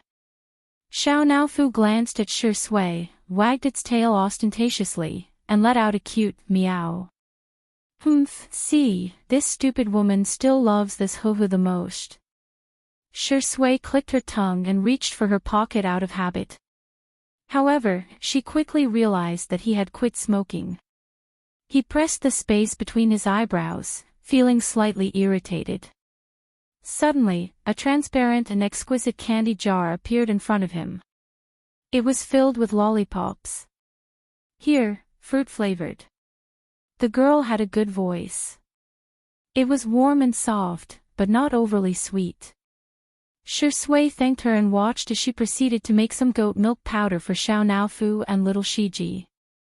Hugging the candy jar, he smiled happily and seductively. He raised his eyebrows at Xiao Naofu and lazily provoked, "Kitty, what should I do?" "I have candy, but you don't." Xiao Naofu let out a ferocious roar. Meow. In the live stream, this is the kind of couple that men should love. He's really giving out candy. Untimely sweetness is crying. That last syllable of yo is really asking for a beating. Ha ha ha. In the director's office, Li Jianyu stared at Shui in disdain with a look of disdain. "Look, if Sister E doesn't show up, it's just a still screen. As soon as Sister E shows up, he's a horny dog." Just when he thought that Shui was horny enough, he slowly picked up the kitten and asked with a chuckle, "Do you want a kiss, kitty?" Xiao Naofu shuddered with horror in its eyes. "Damn it, don't come over, ah, stupid woman, come and save me." Chapter 424. It tried its best to push Shui away with its furry paws, its resistance written all over its body. However, Shui deliberately misinterpreted its meaning. "You want a kiss? Tsk, you're so clingy." Xiao Naofu barked angrily, "Woof woof woof." A certain best actor, who had easily angered the kitten into barking, blinked his long eyelashes and teased, "You don't want it. You're such a hypocritical kitten. Do you want a kiss on the face or?" He deliberately tapped Xiao Naofu's mouth with his slender and fair finger. Xiao Naofu trembled even more violently, and its fur stood on end. Would I be embarrassed to bully Sister E? Would I bully a kitten? Of course. I wouldn't. The man's pale and thin lips were perfectly curved. Perhaps because he had just drunk some water, they were moist and glossy. He leaned over and inched closer to the soft kitten bit by bit, as if he was in slow motion in a movie. "I don't know who to be envious of, God, let me have Xiao Naofu's soul." Ha ha ha ha, Xiao Naofu really doesn't know how lucky he is. Wait, didn't Sister E kiss Xiao Naofu just now? If Shui kisses it, wouldn't that be equivalent to indirectly kissing Sister E? Damn. Damn. Xiao Naofu was about to be kissed by him, woof. Little Shiji bit Shui's pants fiercely and hostilely. Shui paused and glanced at the little Shiba Inu on the floor. Little Shiji was instinctively a little afraid of him, but its courage was commendable. Woof woof woof. Shui seemed to be deep in thought and let go of Xiao Naofu with a smirk. Xiao Naofu scurried away so quickly that it left afterimages. It nestled at the kitchen door and stared in Shui's direction vigilantly. Little Shiji chased after it and lay down beside Xiao Naofu, licking its fur to appease it. At this moment, Xiangyi came out with 2 bowls of goat milk powder and asked in bewilderment, "Why are you guys here?"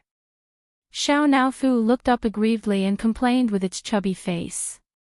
"Meow meow, stupid woman, dog-like men are bad." Xiangyi placed the bowl on the ground and coaxed it for a while before walking towards Shui. "Xiao Naofu," she said helplessly. Shui chuckled. "I was just teasing it." The production crew. The netizens. "Are you human?